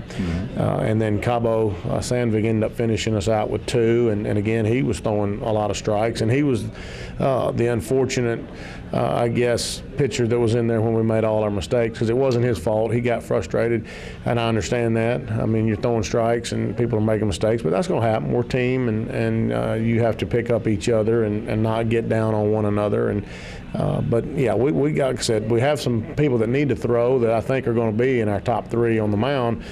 But at the same time, I think it's helped us, you know, get some guys some work and see what they can do. You really need to know what they can do before you go into the tournaments, and certainly before you go into district, you need to know what your pitchers can do and what they're capable of, and how many innings they can go and be effective. And so I think, you know, other than the defensive mistakes in that last inning, it was a positive scrimmage for us. Some of the basketball guys, I know it's real early. They just got out. Any of them look like they can help you, or they? Yeah, and again, they did look like you could tell a difference in who had been practicing for 3 weeks and who had not. But I tell you, where they stood out, the base running speed was just remarkable. You know, they just basically stole bases at will and moved up on balls in the dirt just before the catcher even knew what happened. I mean, they're on the next base, and so I believe, you know, outfield play is going to be big as well. I think they're going to be able to help out there. They're going to be able to swing the bat once they get their timing coming now, and you know, right now it's not there. I mean, that was the first really pitching from 60 feet that they had seen. You know, we've thrown in one day of practice, we threw some from 40 feet or so, but that's the first time they actually had seen pitches from that far, and then curveballs and all those different things. So they're going to be fine, and I saw enough to know that they definitely will contribute. That's News Notebook for today. Thank you for joining me. I'm Don Julian.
Hello and welcome to News Notebook. I'm Don Julian. On today's News Notebook, Sulphur Springs ISD recent immigrant specialist Talisa Harris was among those conducting in-service training sessions for teachers with students out of school for President's Day Monday.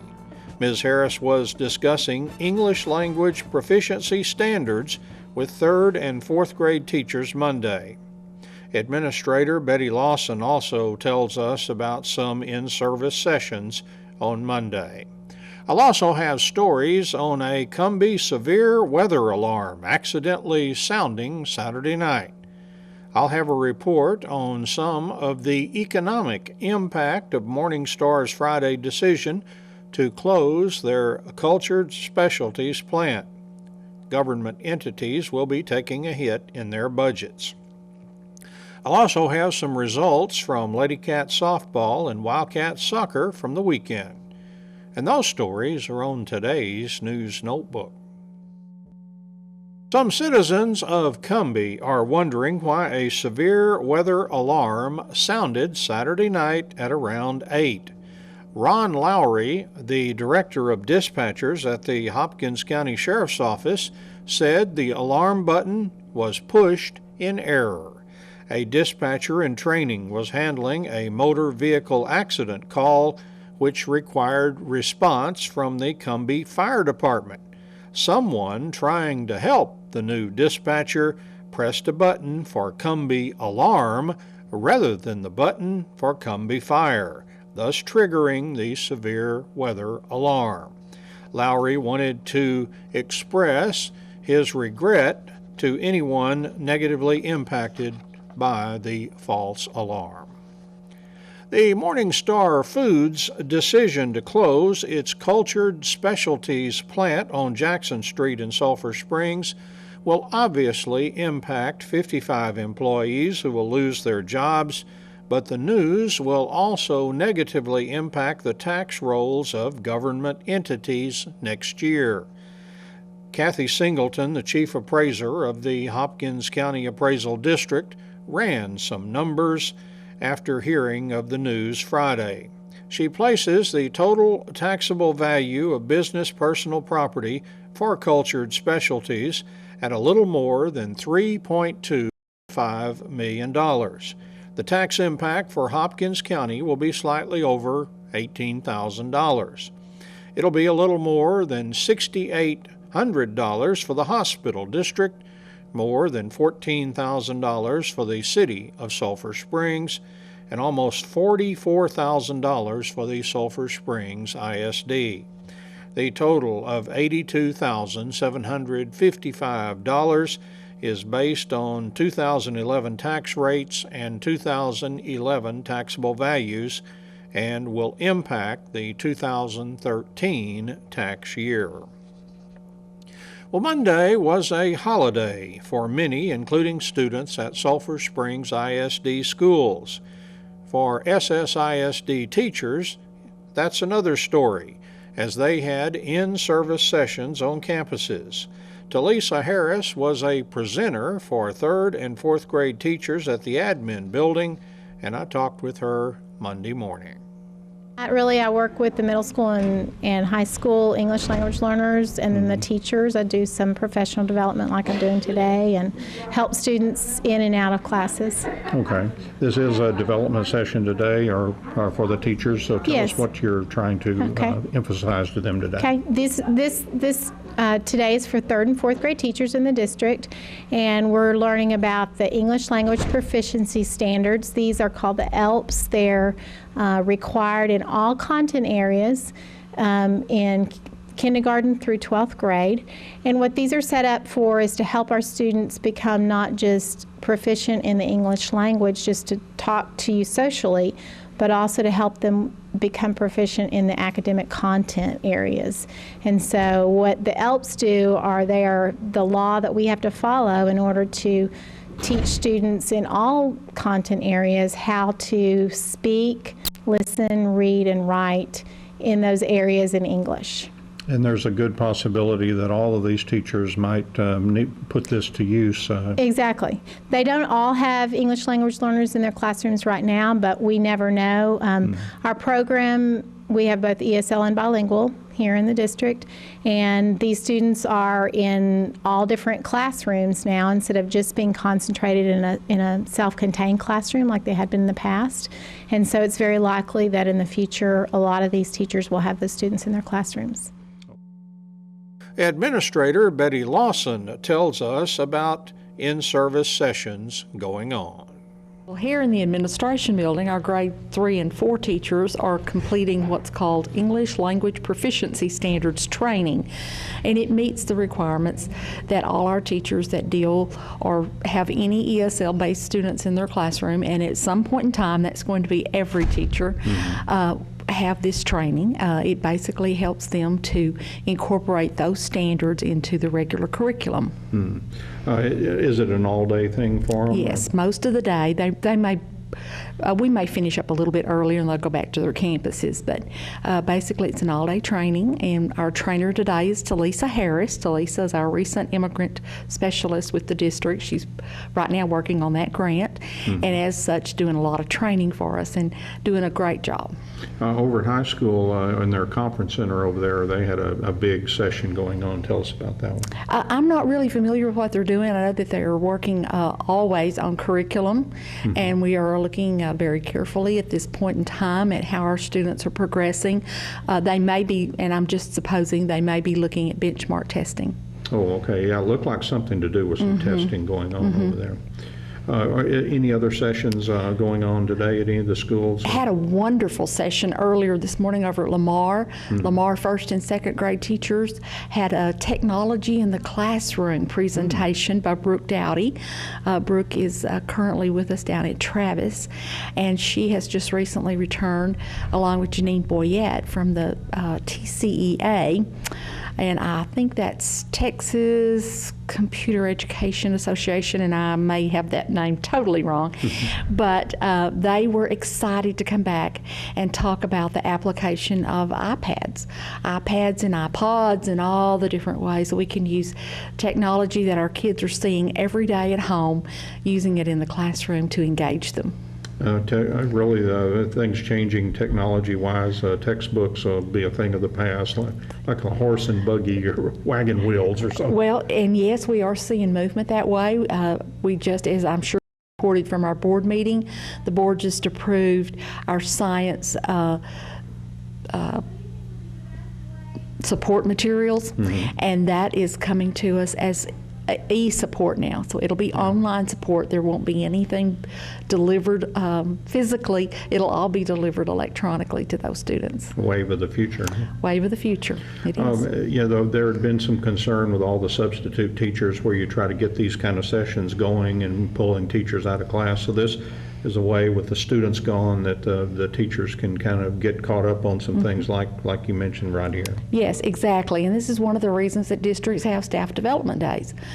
We realize that kids enjoy an extra day out of the classroom, but it also allows teachers to do the work that they need to be doing without having to be out of their classrooms.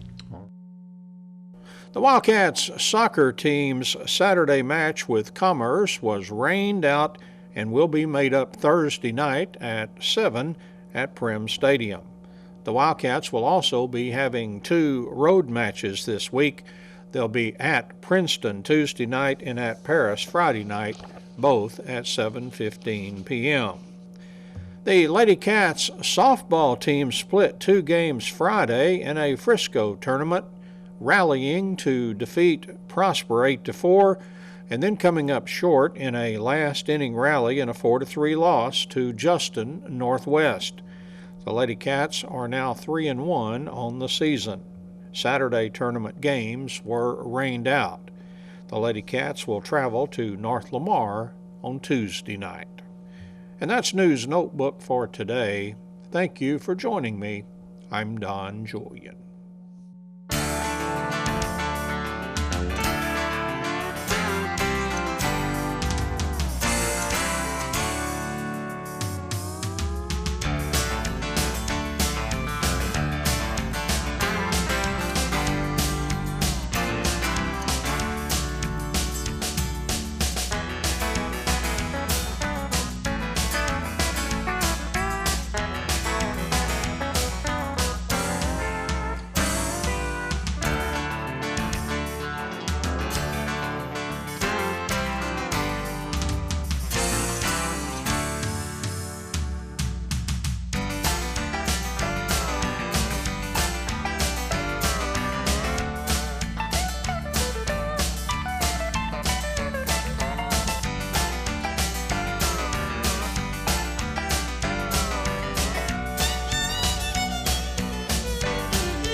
over the break. Slept. What do you think? Girl, I did too.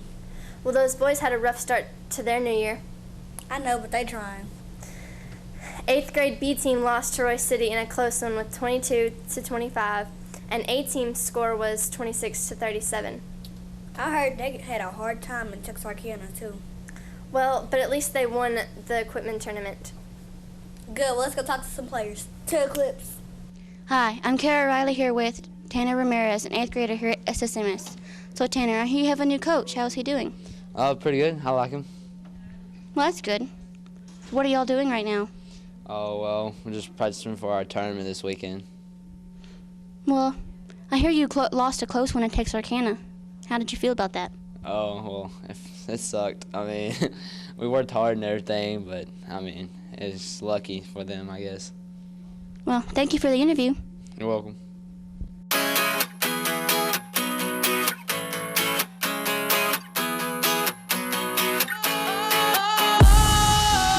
Sometimes I get a good feeling. I'm Kyle here with Spencer Bramlett, an 8th grader here at SSMS. So I heard you injured your knee during football season. So how you doing during basketball? Pretty good. How many games have you won? None. Oh, okay. Well, who's your favorite coach? I don't have one. Okay.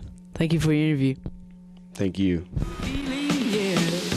Yes, I can. Doubt better leave. I'm running with this plan. Pull me, grab me, crabs in the bucket can't have me. I'll be the president one day. January 1st. Oh, you like that gossip? Like you the one drinking what gossip.com. Now I got a word for your tongue. How many Rolling Stones you want? Yeah, I got a brand new spirit speaking and it's done. Woke up on the side of the bed like I won. Hi, I'm Hunter Stoniker here with Mason Buck, a 7th grader at SSMS. So Mason, how's the basketball been going for y'all this year?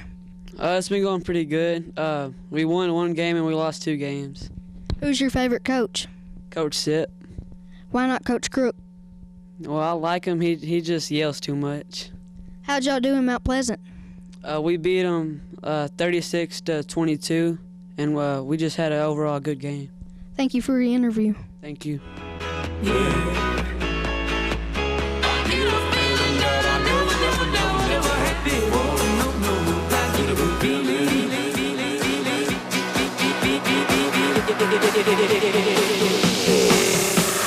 The mountains top, walk on water. I got power, feel so royal. 1 second, I'ma strike for you. Diamond, platinum, no more for you. That adrenaline, never giving in, giving up. My name is Kyle, here with Coach Lipoletta, a coach here at SSMS. So how's your coaching here at SSMS? It's going good. The kids here are really good, and the coaching staff and everything overall is very appealing to me. How's basketball going? It's going good. We're my 8th grade A team. We're 1-3. We've came up short in a few games, but I feel like we've grown a lot as a team, and we're playing really good. So overall, I say it's going good. What are y'all working on in basketball? Well, my focus in basketball, I like to play defense. I'm a defensive-minded coach, so I really make the guys get after it. I have them working hard. I make sure they give me full effort, and then I feel like the offensive end will take care of itself. All right, thank you for your interview. You're welcome. Thank you. Hi, I'm Kara here with Ashley Johnson, an 8th grader here at SSMS. So Ashley, I hear you have a tournament in basketball coming up this Saturday. Do you think you're going to win? Yep. Where's it going to be? It's going to be in Quitman. Who's your basketball coach? Coach Warden. Do you like her? Yeah, of course. Well, that's good. Thank you for the interview. Thank you. Let's get it, let's get it. I know you got your good feeling. Let's get it, let's get it. Gotta love the life that we live in. Sometimes I get a good feeling, yeah. Hey, it's Kara here with Sarah Walmack, an 8th grader here at SSMS. So Sarah, I hear you have a basketball tournament coming up this weekend. Do you think you're going to win? I hope we win, but I don't know. Where's it going to be? It's in Quitman. It's in Quitman. Do you like basketball? Yeah, I really do like basketball. It's fun to hang out with my friends and just, yeah, it's fun. Who's your favorite coach? My favorite coach is Coach Oaf because he's just so sweet. I love him. Okay, thank you for the interview. Thank you. sometimes I get a good feeling, yeah. Oh, sometimes I get a good feeling, yeah. I'm so glad I had good behavior so I could skip class and go to the movies. Girl, me too. I want to see what other people think about it. To the clips. Hi, I'm Kyle here with Sam Gilbert, an 8th grader here at SSMS. Sam, what do you have to do to be able to go to the movies? Not be absent and I don't know. Okay, well, I've heard you've been bad in class lately, so what's the worst thing you've done? Talked out loud in front of people.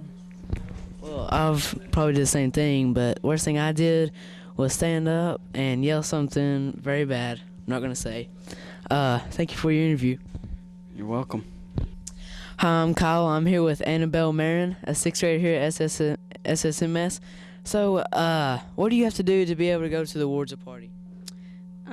Try not to be absent and don't get attention or nothing. Okay, so have you ever been in trouble in class before? No. So have you seen the movie The Chipmunks? Yes. Okay, tell a little bit about it. They got lost in an island and they got shipwrecked. That's all. Okay, thank you for your interview. You're welcome. Hi, I'm Hunter Steinecker here with Connor Nix, a 6th grader here in SSMS. So, Connor, did you get to go to the rewards party? Yes. What was it about? Alvin and the Chipmunks. What'd they do during the movie? They got lost on the island. That's good. Did you enjoy it? Yeah. Thank you for the interview. You're welcome. Hi, I'm Hunter Steinecker here with Shaden Burton, a 6th grader here at SSMS. So, Shaden, did you get to go to the rewards party? Yes. What was it about? It was Alvin and the Chipmunks, shipwrecked. Was it exciting? I guess. Oh, well, did you enjoy it? I guess. Thank you for the interview. You're welcome. UIL's coming up. Did you try for anything? No. Why not? I can't talk because I didn't either. I have too many things going on. Well, if you didn't have a lot going on, would you have? Probably not. I wouldn't have either. Let's see how others are handling the UIL situation. Hi, I'm Kyle here with Ashton Hill, a 7th grader here at SSMS. So I heard you were in UIL. What event are you doing? Oral reading. Who's your teacher? Miss Moss. Do you like her? Yes. Well, what poem have you picked out? The creation. What's it about? God creating the earth. Okay, thank you for your interview. Hi, I'm Hunter Steinecker here with Tim Charlton, 8th grader here at SSMS. So, Tim, what UIL event are you doing? Science. Who's all on your team? Carson McElwain, Sean Alamay, Samantha Pennington, and Austin Reyes. Who's your UIL teacher? Miss Van Winkle. That's good. I hope you all have a great year. Thank you for the interview. No problem. Manisha, do you remember when everyone was going nuts over that playground? Yep, the school is really crazy.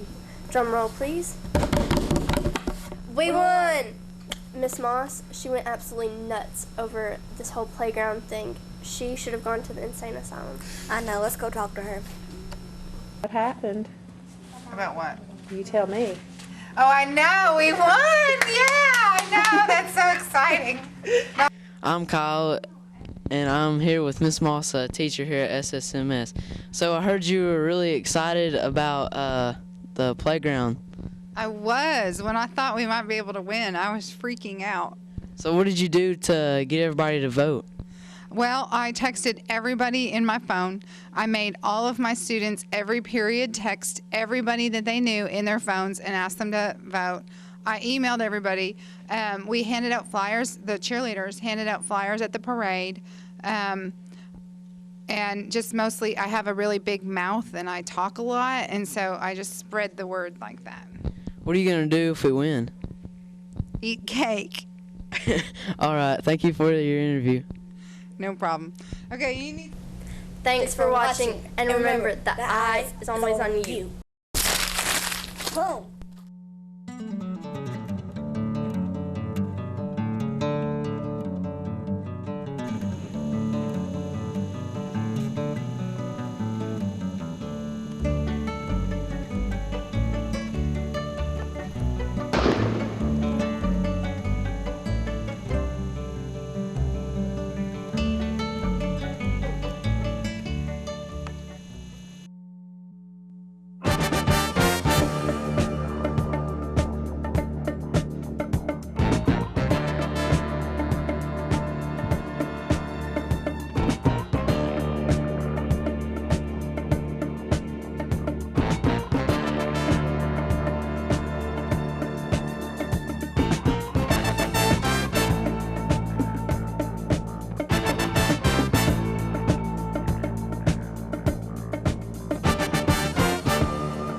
and welcome to News Notebook. I'm Don Julian. On today's News Notebook, a Virginia man and woman were arrested along I-30 Monday night after quite a bit of cocaine and some marijuana were found in the car that they were in. Also on today's News Notebook, former college and pro running back and sports announcer Craig James is running for U.S. Senate in Texas, the seat that Senator Kay Bailey Hutchison is vacating.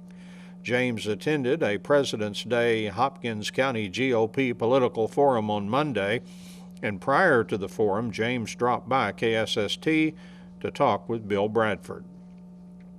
Sulphur Springs City Manager Mark Maxwell now has the easement issue behind him, and I talked to him about it on Tuesday morning.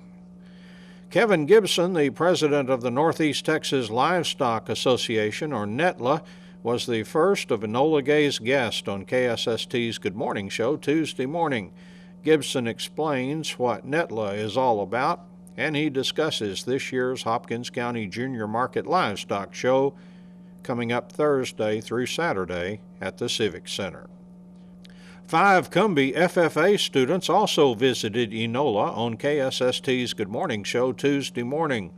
The students talk about themselves and the animals they'll be showing at the Junior Market Livestock Show. Lady Cats soccer coach Jesus De Leon gives us his thoughts on Monday night's 4-2 win by the Lady Cats over Princeton at Primm Stadium. After trailing at the half, the Lady Cats rallied to win. Wildcats powerlifting coach William Blaylock took his team to Paris last Saturday, and the Wildcats earned another first-place finish. Blaylock talks about the results and how several of his lifters are positioning themselves to qualify for regional or even state competition. Lady Cats softball coach David Carrillo lets us know how his team did in a Frisco tournament over the weekend. The Lady Cats won 2 and lost 1 and had 2 games rained out on Saturday.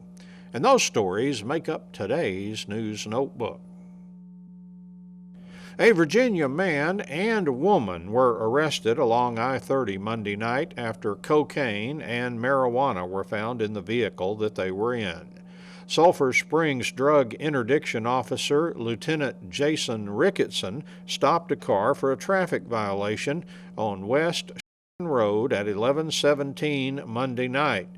After consent to search was given, Lieutenant Ricketson found 115 grams of cocaine and 8 ounces of marijuana. He arrested a 32-year-old Sandston, Virginia woman and a 42-year-old man from Richmond, Virginia, for possession of controlled substances. Craig James was a college football star at SMU, and he played football professionally for the New England Patriots. He's also been a sports commentator, most recently for ESPN. Now he wants to be one of Texas' 2 U.S. senators. James is in the field for the seat vacated by Kay Bailey Hutchison. James was in Sulphur Springs on Monday to attend the President's Day event sponsored by the Hopkins County Republican Party. Before that event, he dropped by KSST to talk with Bill Bradford. You're running for the seat to be vacated by Kay Bailey Hutchison, who really means it, I guess. She is retiring. Who are the other Republican candidates? Well, the Lieutenant Governor David Dewhurst, former Mayor of City of Dallas Tom Leppert, former Solicitor General Ted Cruz, a man named Glenn Addison, who's a citizen much like myself, a businessman out in the Houston area, and we believe that we're focusing towards a May 29th primary.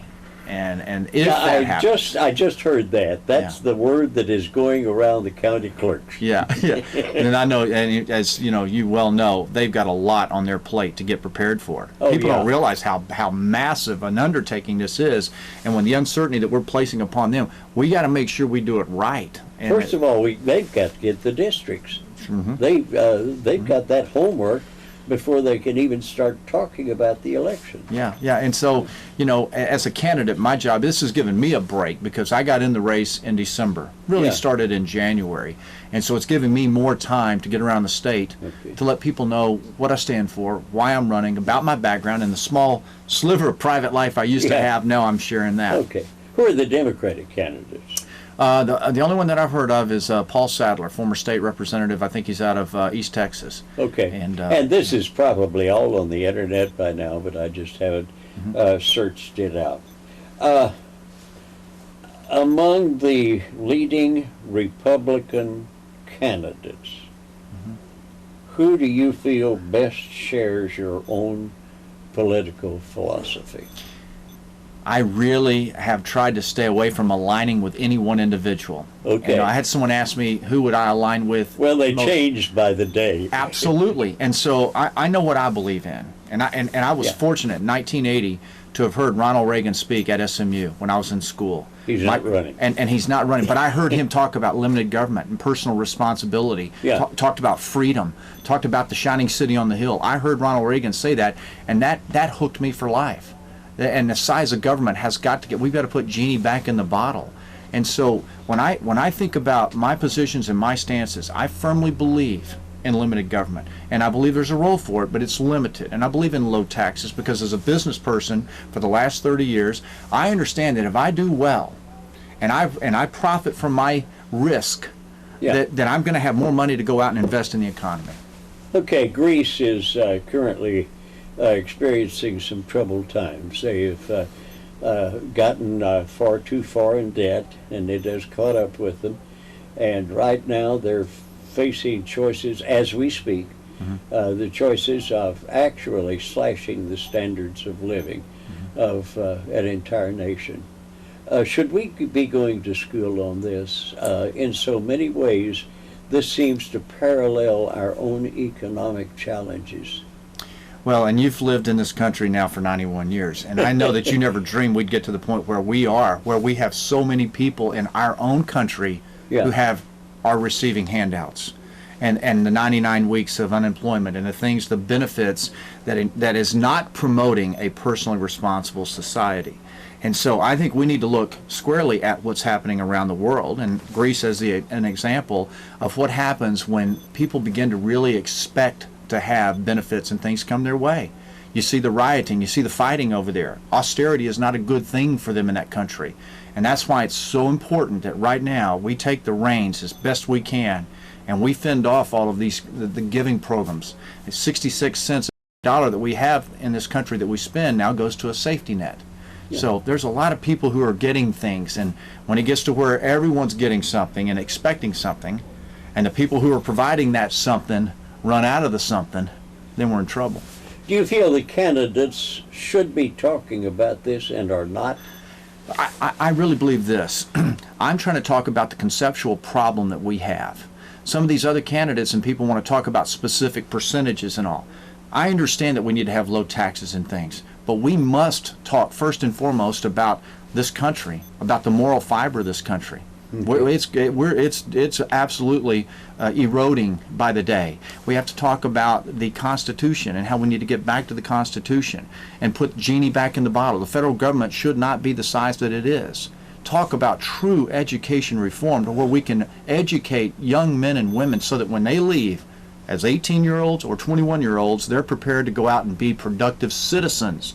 Instead, we're on the streets and we're kicking these kids out of high school right now at alarming rates because we expect all of them to have an interest in math and science and a college education. And that's not the case. We need to put vocational skills training back into the high schools so that these kids stay there and that they don't leave school as juniors and just quit, and now we got to babysit them and take care of them on the streets. Okay. That, I think, is just about it. One final question. I think on your website it says you're ready to go up there and get at it.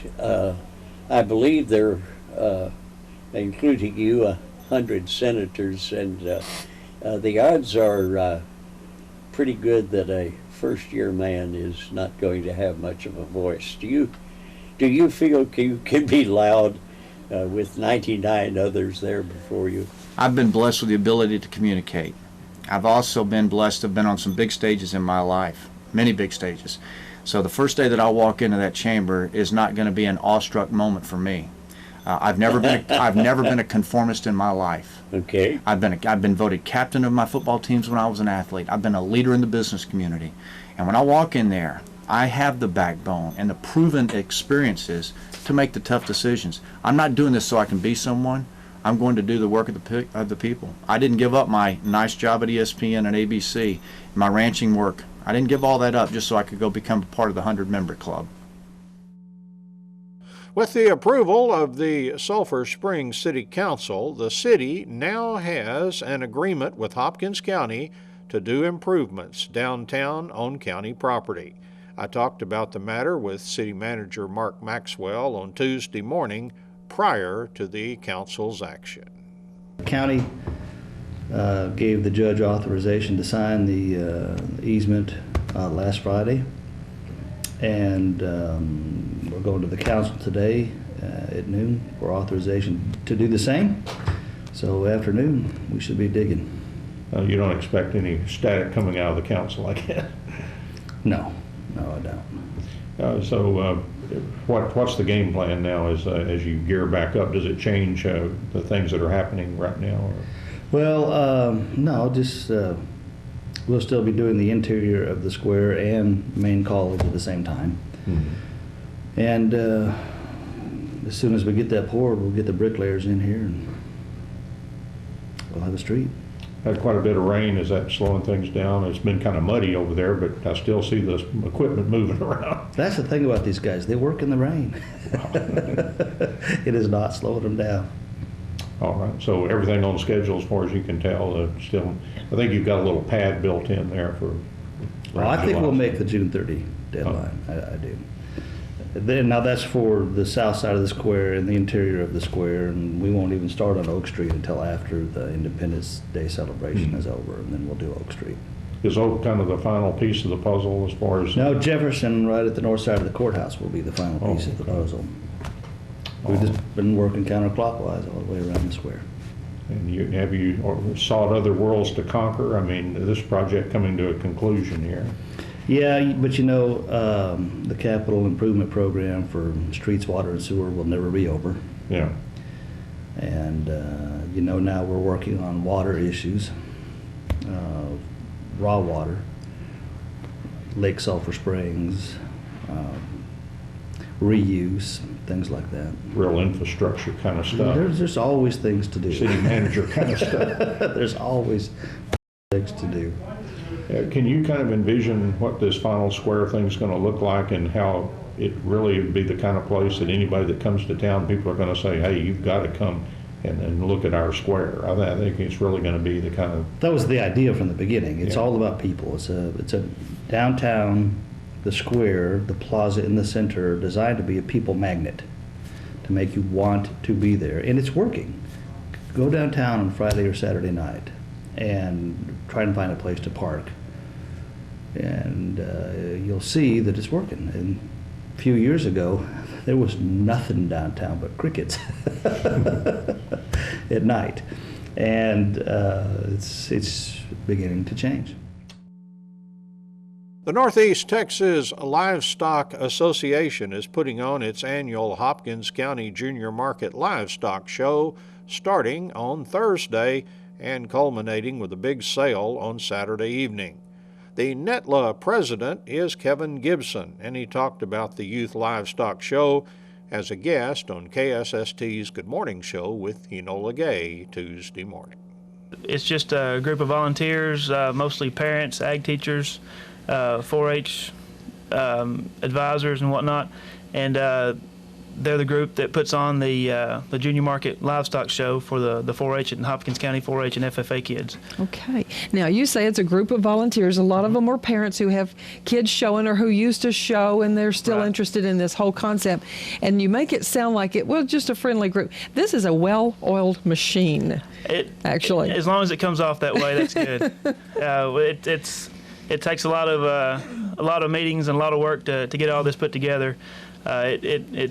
And it's mostly because the people that are doing it have been doing it for for years, and they have their part and they do it. And you know, this is my second year as president, and coming into it, I was vice president before that, and everything just kind of happened. You know, there wasn't really a well laid out plan and kind of a here's everything that we've got to do. There was a lot of notes and everything, but you know, there's so many people that just do what they always done, and it's not really written down what they've done or what needs to be done. And they just step up and take care of it. Just do it.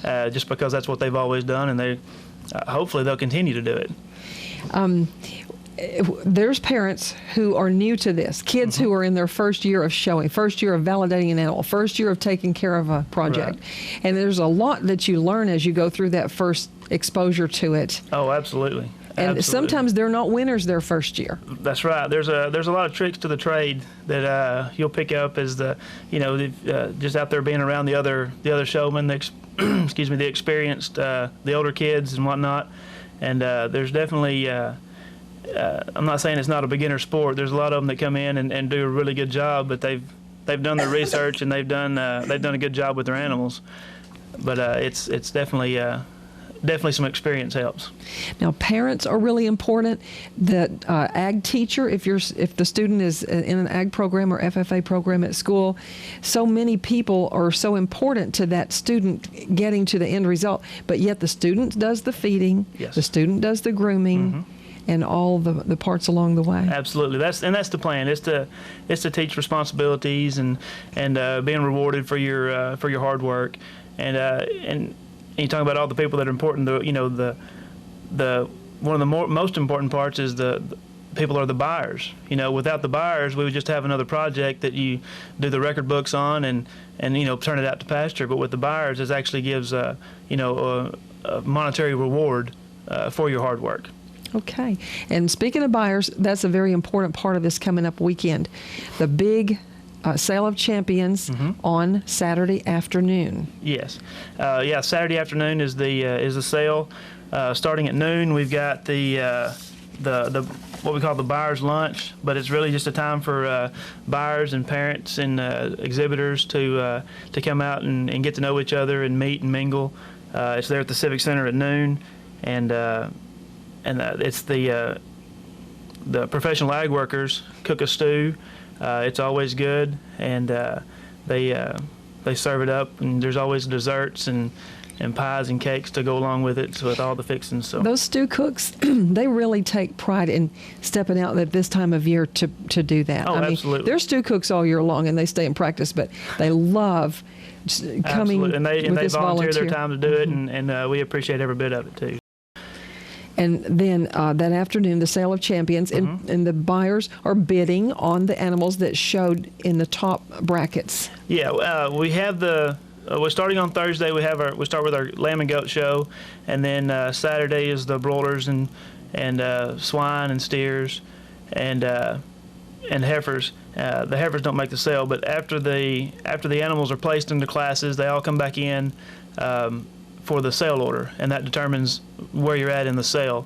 Obviously the grand champions first, reserve champions next, and we just rotate through the species.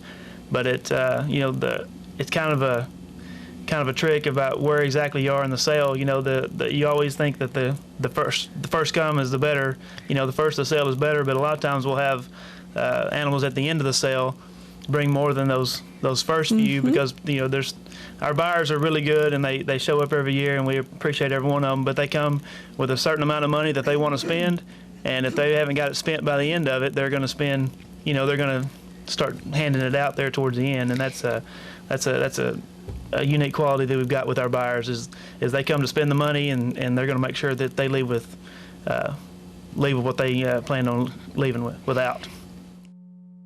5 Cumbie FFA students who will be showing animals during this week's NETLA Junior Market Livestock Show visited KSST's Good Morning Show with Enola Gay Tuesday morning. My name is Nikki Mosier. I'm a junior in high school, and I'm showing a weathered goat. Okay. I showed in Fort Worth, and I did a really good job there. And now I'm going to show in County, and that's coming up this weekend. Okay, and how long have you been doing Project Animals? This is my first year. Okay, great. All right, Tiffany, what is your full name? My name is Tiffany Brown. I'm a sophomore, and I show a pig and a rabbit. I haven't gone anywhere with my rabbit yet, but my pig goes to county this week. So. Is this your first year? Second year. Second year, okay. And you've done pigs both years? Yeah, Okay. no, I did a rabbit last year, and a pig this year is my first year. Okay, great. Okay, Kaylee, tell us about you. My name is Kaylee Giles. I am a freshman, and I show 2 steers and a heifer. I have a Maine Simmental cross is what both of my steers are, and I have a polled Hereford. Okay, so I'm guessing this is not your first year. No, this is my 7th year. Okay, and have you had some of your animals to place before in the county show, and have you gone to other shows? Yes, every year at county I've always done pretty good within 1st and 3rd, and I've made sale every year, and we just got back from Fort Worth, and I got 7th with my heifer there. So Great, all right. Let's go to DJ. Tell us about yourself. My name's DJ Lackey. I've been in FFA since my freshman year. I'm showing a steer this year, and I'm also showing chickens. And I've showed chickens since I first started out. And last year I also showed a pig, and I just try to do a little bit of everything. Okay, thank you, DJ. And Chris, come close to the microphone there and tell us about yourself. Well, I'm Chris Lucky. I've been in FFA for 2 years now. I showed chickens last year, and this year I'm showing chickens and a pig. Okay. I want to ask you, and starting back on this end again, Chris, how much help are the parents? I mean, could you do this all by yourself? Probably couldn't do this all by myself, but my parents do help me when I need it, so. And so, do you think if a student was trying to do this without a lot of support, from home, it would be a lot harder? I think it would be because he wouldn't, or she, wouldn't exactly know what they're doing, and the parents can do some of the research for them. Okay. And what about your FFA department? Does that help? The FFA department does help out a lot. Okay. And this is your teacher over here. Yes, ma'am. Okay. What is his name? Mr. Crow. Okay. Well, Grant Crowell. Okay. He won't come and be on with us, but maybe we can lasso him in a little bit later. Yeah, I think we should. Chris and DJ have the same last name? We're brothers. Okay, all right. So you've been in it for 2 years, and DJ has been longer? 3. 3, okay, good. Would you recommend this to other, maybe when you have children, you think you're going to get your sons in there? Probably. Okay, good. Real good. Let's go back and talk to Kaylee. Who all is it that helps you accomplish this each year? My family is a very big part of it. Mr. Crowell has helped me a bunch, and all my friends are a good support whenever I go to shows, and I just have a lot of support that's needed. Okay. I'm going to ask you what else you do besides FFA and lifestyle. I do volleyball and basketball. Okay. And I do a little bit of rodeo when I can, but that's about it. Okay. And what is it you have an interest in there? In the rodeo department? Burro racing. Okay. And you have at least one good horse you like?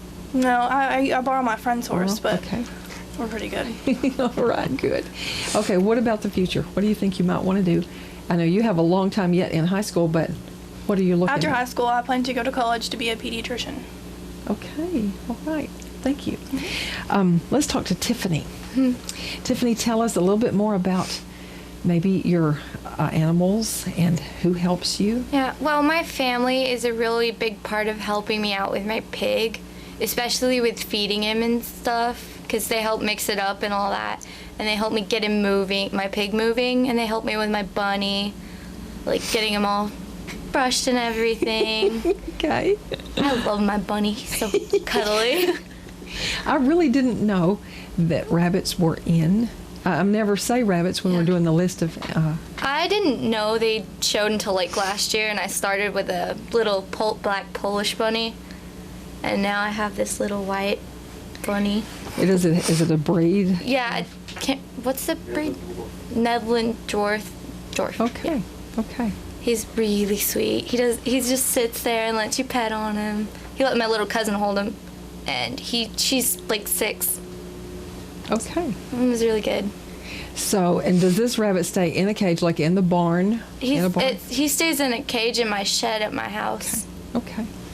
Well, good. Well, we'll look forward to seeing you there. And let's talk to Nikki. Tell us more about yourself and tell us about who helps you. Well, my family helps me, especially my dad. Whenever I'm at my mom's house every other weekend, he goes out there and feeds him for me. He won't work with him because that's my job, so... And when I get back, I work with him for like a couple of hours. And my goat, I love my goat. When I go in the cage, he does not let me out. He loves you too. Yeah. And then I don't do anything in school, but out of school, I'll work with my cousin at her ranch. We're waiting on a horse to have her foal, so she should have it sometime soon, I hope. And I do rodeos whenever I can. Okay. Great. What about the future? I mean, do you see yourself later in life still staying close to things to do with the farm or animals? Yes. When I plan to get my equine degree in college because what I want to do is I want to breed horses and have a ranch full of livestock. Okay. So. And what about you, Tiffany? I want to go to school to be a vet, but if I can't do that because I have a squeamish stomach, I want to be a nurse. Okay. But I really love animals, and I want to have a ranch with a bunch of horses and cows and all that. Me too.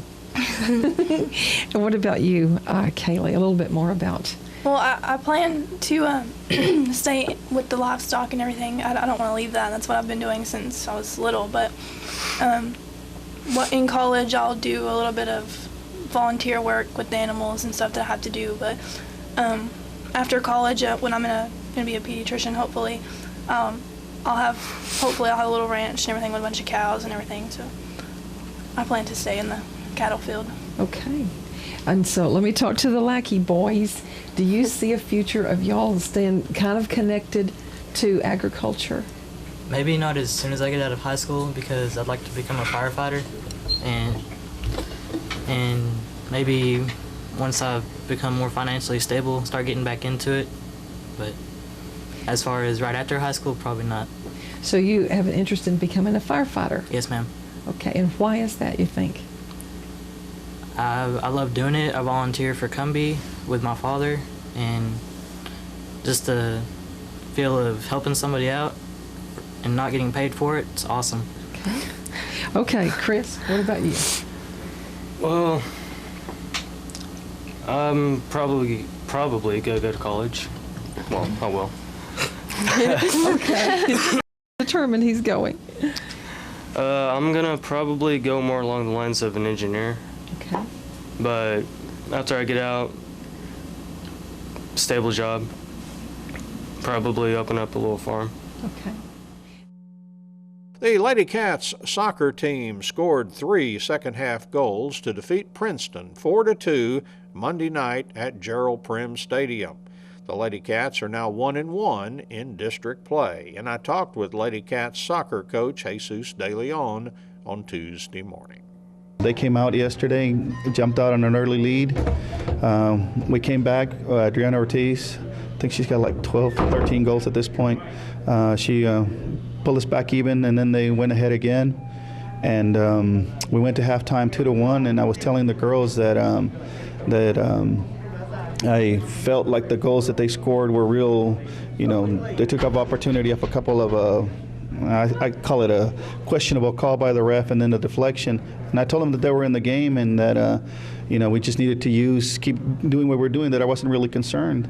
And so they went out there and within a span of like 10 minutes, I think we got all the goals back and went ahead. I think I need to look at the video on that one of, I think we credited Adriana Ortiz, but I think Harley might have gotten a touch there on the line. And also then, of course, Madison Ramirez and Hannah Schultz did our other scoring. But Princeton gave us a pretty tough game. We reacted well, I think, and we're looking forward to Paris on Saturday. I thought Madison's goal was one of the prettiest I've ever seen, to weave through, 3 defenders or something like that, to where you're one-on-one with a keeper and then beat her. That was a really a special goal, I thought. Yeah, that was really great on Madison's part. The ironic thing about Madison is that she just came back from being ill, and she was supposed to be on limited action, and we did. I mean, we took her out a little bit in the first half. And then, as you saw, Diana twisted an ankle, and we were shuffling people around, and I kept meaning to give Madison a rest, but and never got a chance. But she looked none worse for the wear, and she did a really great job.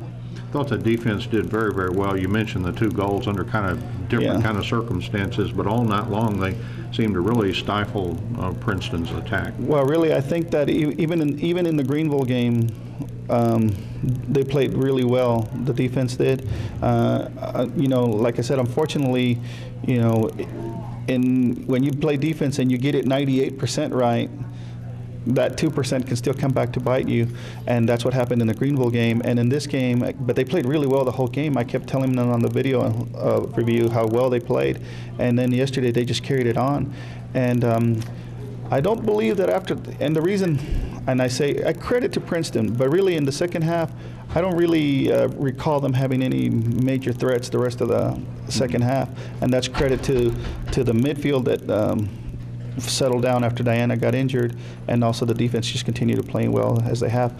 But also, I don't know if if you haven't been watching them, the defense hasn't only been stopping teams, it's been really good at playing out, initiating the initiating play, and that's something that if you haven't been watching them and you see all of a sudden they've gotten really good at. Now, Paris is next for you now. You'll be hosting them, I believe, Saturday at noon. Yeah, I think we're going to change that to 11 on Saturday. That's because Paris is currently does not have a JV program. So in order to give the kids an early day, we're going to look to move that to 11. The referees allowing, it's whatever the referees tell us is what's going to end up happening. Oh, okay. And Paris pretty good this year? They have been in the past. Yeah, well, they've always been a tough, battle for us. We had the one game which we beat them fairly soundly one time, but every other time has been shootout. Every single time I've played them has been a shootout, except for that one occasion. So they've always been a tough pill for me since I've been here, except for that one game. And I know that they have a new coach and they're doing things a little different there. But by looking at the results they're having against some of the other district teams, then they've been playing them pretty tough. So I expect more of the same. The Wildcats powerlifting team took first place at a meet in Paris last Saturday. And I talked with Wildcats powerlifting coach William Blaylock. We placed again for the second meet in a row. Kids competed great. We took 8, 7 brought home medals and earned points. Jess Jenkins kind of tweaked his back. It's the only reason he didn't earn points, but Josue Leon did his deal, upped his total. He's sitting at number 3 in the state. Wow. He's number 1 in the region. Jesse Ortiz dropped a weight class and is now number 2 in the region behind Josue with a real good shot to beat the guy that's number 3 and go lift the state. Luis Gamez moved into first place in the region, and he also won first place at the meet. Sam Hammonds got first in his weight class at the meet, and he's tied for second in the region right now with another kid. Trey Adair dropped a weight class and is now 3rd in the region in his weight class. Jonathan Carlisle is 3rd in the region in his weight class. He won 2nd place at the meet. Chase Cadena is 8th in his region, but he won 1st place at the meet on Saturday. So we took 7, and everybody got points, and we end up coming home with a 1st place trophy. Everybody about where you'd like to see them right now at this point in the season? Oh yeah, everybody's peaking. They've all, none of the guys other than Ortiz are rookies, so they've all kind of tweaked their own lives, and they know their bodies and what they can do. They're right now, everybody's, like I said, they're peaking. You can see the totals getting more and more each week. Hopefully at regionals we, hit it full strength and we can run regionals. I'm going to be here before you know it. How about Wolf City coming up?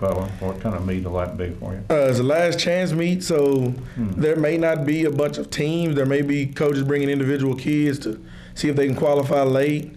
We're going to treat it just as a team meet and go in and try to win it and do our best, because we know we don't have any breaks between that and regional. So instead of having a week off, I think it's pretty good that we have a competition. So they're not sitting at homes or they're not idle.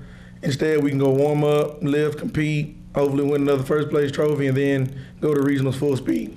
So you kind of got them in a routine. You want to keep them there heading into the regional. Yeah, we usually skip a week, but this week with ACT testing and SAT testing, it didn't work that good this year. But right now they're in a rhythm. They know, hey, every Saturday we got to be ready to go. The Lady Cats softball team won 2 and lost 1 in a Frisco tournament last week. They had 2 games rained out Saturday, and I talked about the tournament games with Lady Cats softball coach David Carrillo. Went to Prosper last weekend, got caught by the rain on Saturday, but we were able to get 3 games in.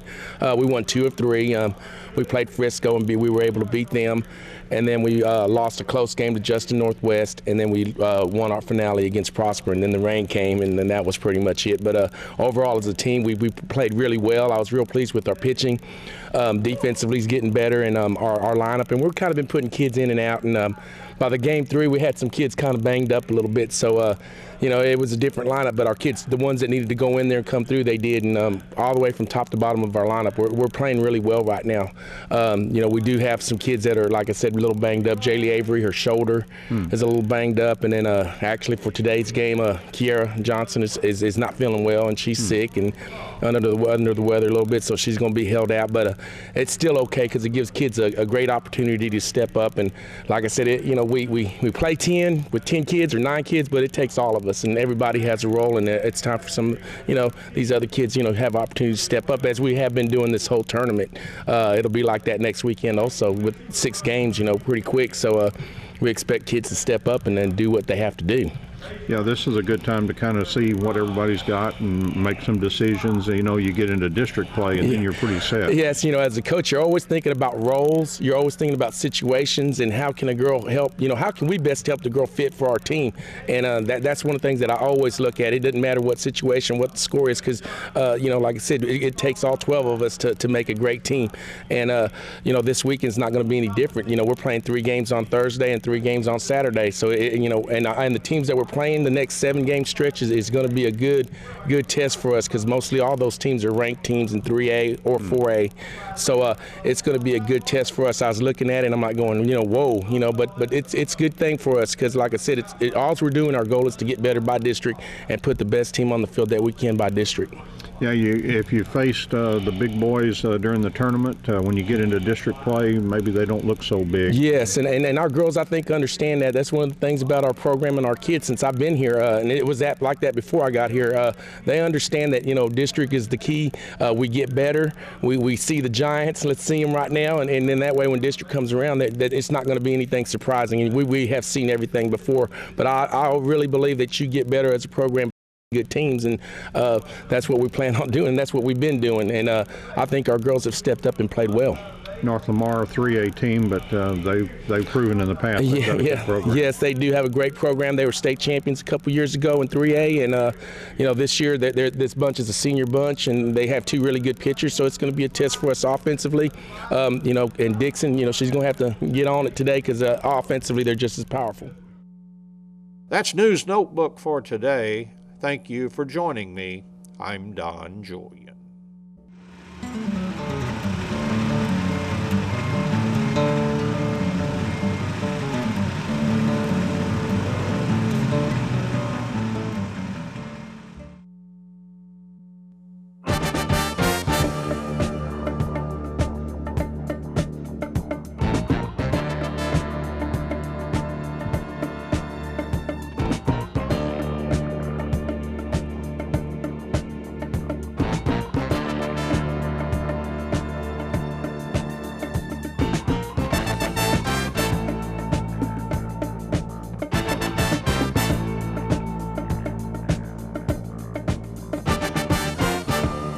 Hello and welcome to News Notebook. I'm Don Julian. On today's News Notebook, a second candidate has now filed for one of two seats up this time on the Hopkins County Memorial Hospital District Board of Directors. Also on today's News Notebook, Hopkins County Veterans Memorial Committee members Jerry Voss, Don Roundtree, and Clayton McGraw were guests on KSST's Good Morning Show with Enola Gay Wednesday morning. They brought the very latest news on the memorial. Those wanting to get their Hopkins County veterans' name on the memorial for the first etching will need to turn the information in by March the 1st. Two groups of FFA students also dropped by KSST's Good Morning Show on Wednesday morning. The first three students were from Sulphur Bluff. Later, three students from North Hopkins were guests, talking about the FFA and showing animals in shows such as Netla's Hopkins County Junior Market Livestock Show, coming up Thursday through Saturday at the Civic Center. Wildcat soccer coach Andy Holt tells us his team defeated Princeton on the road Tuesday night, and Coach Holt indicates the 1-0 score doesn't show how much the Wildcats dominated play. Lady Cat softball coach David Carrillo lets us know his team lost to North Lamar on the road Tuesday night. Coach Carrillo says good Pantherette pitching held the Lady Cats to just 2 hits in a 4-0 loss. Wildcats golf coach Ross Funk has details on his team's play at their first tournament of the season at Northridge Country Club in Texarkana on Tuesday. And those stories are on today's News Notebook. A second candidate has filed for a seat on the Hopkins County Memorial Hospital District Board of Directors. Veterinarian David Black is now a candidate. Earlier, Suzanne Thomas Bankston filed. There are 2 seats up this time, and incumbents Jan Chapman and Chad Young have indicated that they will not be seeking another term. In other Sulphur Springs races, just the 3 incumbents have filed for seats on the City Council: Craig Johnson, Clay Walker, and Oscar Aguilar. And there are 2 seats up this time for the Sulphur Springs School Board. The incumbents Jason Dietz and Don Sapaw have filed, as has former District Director of Special Education Lisa Tolliver, and filings will be accepted in these and other city and county races through March the 5th. Those wanting to get their name on the Hopkins County Veterans Memorial on the first engraving need to get their information in by the 1st of March. Some 2,000 names are expected to be included in that first etching. Veterans Committee members Jerry Voss, Don Roundtree, and Clayton McGraw were guests on KSST's Good Morning Show with Enola Gay on Wednesday morning. There's 7 monuments that will have the veterans' names inscribed on them. The cap of those monuments would be a Texas granite that matches the courthouse, as well as the base. The field of stone where the names will be inscribed is a limestone. It's actually an Indiana limestone. Typical of what is used in Washington, D.C. for the monuments that you see there. Okay. The names will be inscribed on that limestone. There'll also be some inscription at the top of each monument to identify the name of that monument. They're going to be named like honor and courage, respect, and valor, and service, and that helps people find where their veterans located. Because when they go to the kiosk, which has a touchscreen monitor there, they can look up who they're interested in finding, and it will tell them on which monument and what location they can find the name of their veteran inscribed. And there are 6 flags flying. There's actually 8. Okay. All the branches of the service, including the Merchant Marine, the POW, and the Texas flag. Okay. The U.S. flag is going to be out in the center of the square, and the city is putting that up. It'll be a taller pole. Okay. And then the back wall. Wow, that's so neat. The back wall separates all of that mechanical equipment that the county has that serves the courthouse. So it kind of screens that and separates the memorial from, from all of the noise and visual clutter that's back there. But it is a water wall on both ends. Okay. So there'll be flowing water that's streaming down that wall that's, I believe, almost 12 feet tall. And then in the center of the wall is a large limestone panel that one day we hope to have an artist come to Sulphur Springs, and we'll have a real big event out there when that wall is carved. So there'll be a large carving in that center portion of the wall. And one of these days we're going to find a person or people that will commission that work for us. Currently we're focusing on getting the veterans monuments built and that structure built, but we've got to find additional money to carve that panel. Okay, and an ongoing project, but Jerry Voss, tell me some of your reactions to this beautiful design. Hard to put into words. I'll never forget the reaction the first time I went to the Vietnam Wall, Vietnam Memorial Wall. I found a buddy's name, and I reached over and put my hand on it, and I cannot describe to you the feeling that I had. This is going to be so great. I hope everybody gets the same feeling whenever the families bring their kids, their grandkids, and say, this is your granddaddy. He was killed in World War I. This is his name right here. And that's one of the things that we're looking for. And again, you can't describe it till it happens to you. It really is. Maybe a grandfather who they just never met because they just came along so late in time there, but they can identify with him as a real person there. Yes. And this brings me back to reminding people, you've got some relatives in your family that you would like to have on these walls. And it's not that you can't come in later, but for the initial carving, we need to get these in. That's right. We had to put some kind of a cutoff date in order to gather all the information.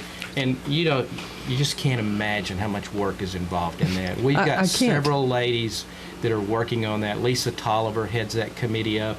Ruth Davis, my wife Phyllis Roundtree is working on it. Dina Lloyd, along with a lot of people participating. Of course, Pam Elliott's getting the information at her office. But you can't just put something on the stone and hope it's all right.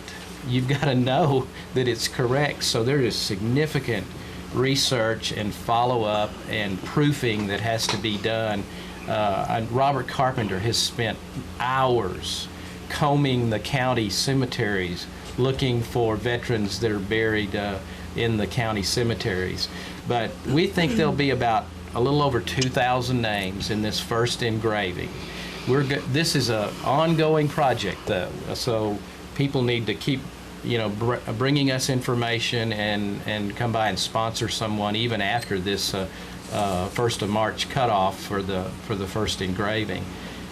Well, and so how can they contact? I know Pam Elliott, of course, has email, and most all of them do, or a phone number? Well, we do have a website. Okay. It's www.hcvm.org. HCVM, like Hopkins County Veterans Memorial. Exactly, very simple. HCVM. Lots of information there. But to drop an application off, there are more than one locations where that can be done, but Pam Elliott's office on Conley Street, that's kind of across from the City National Drive-In Bank, 220 Conley. She takes applications. If you've got a photo of your veteran, she will scan it so that it can be on the computer. And then, Clayton, where else are we accepting them? Chamber of Commerce. Okay. The shipping zone, and Tommy Allison's law office. And that location is across from the jail, so it's easy to find. During this big week of the Netla Hopkins County Junior Market Livestock Show, Enola Gay continued to talk with FFA students on KSST's Good Morning Show on Wednesday morning, and 3 of those students showed up from Sulphur Bluff. Clay, please tell us a little bit about yourself and your interest in school.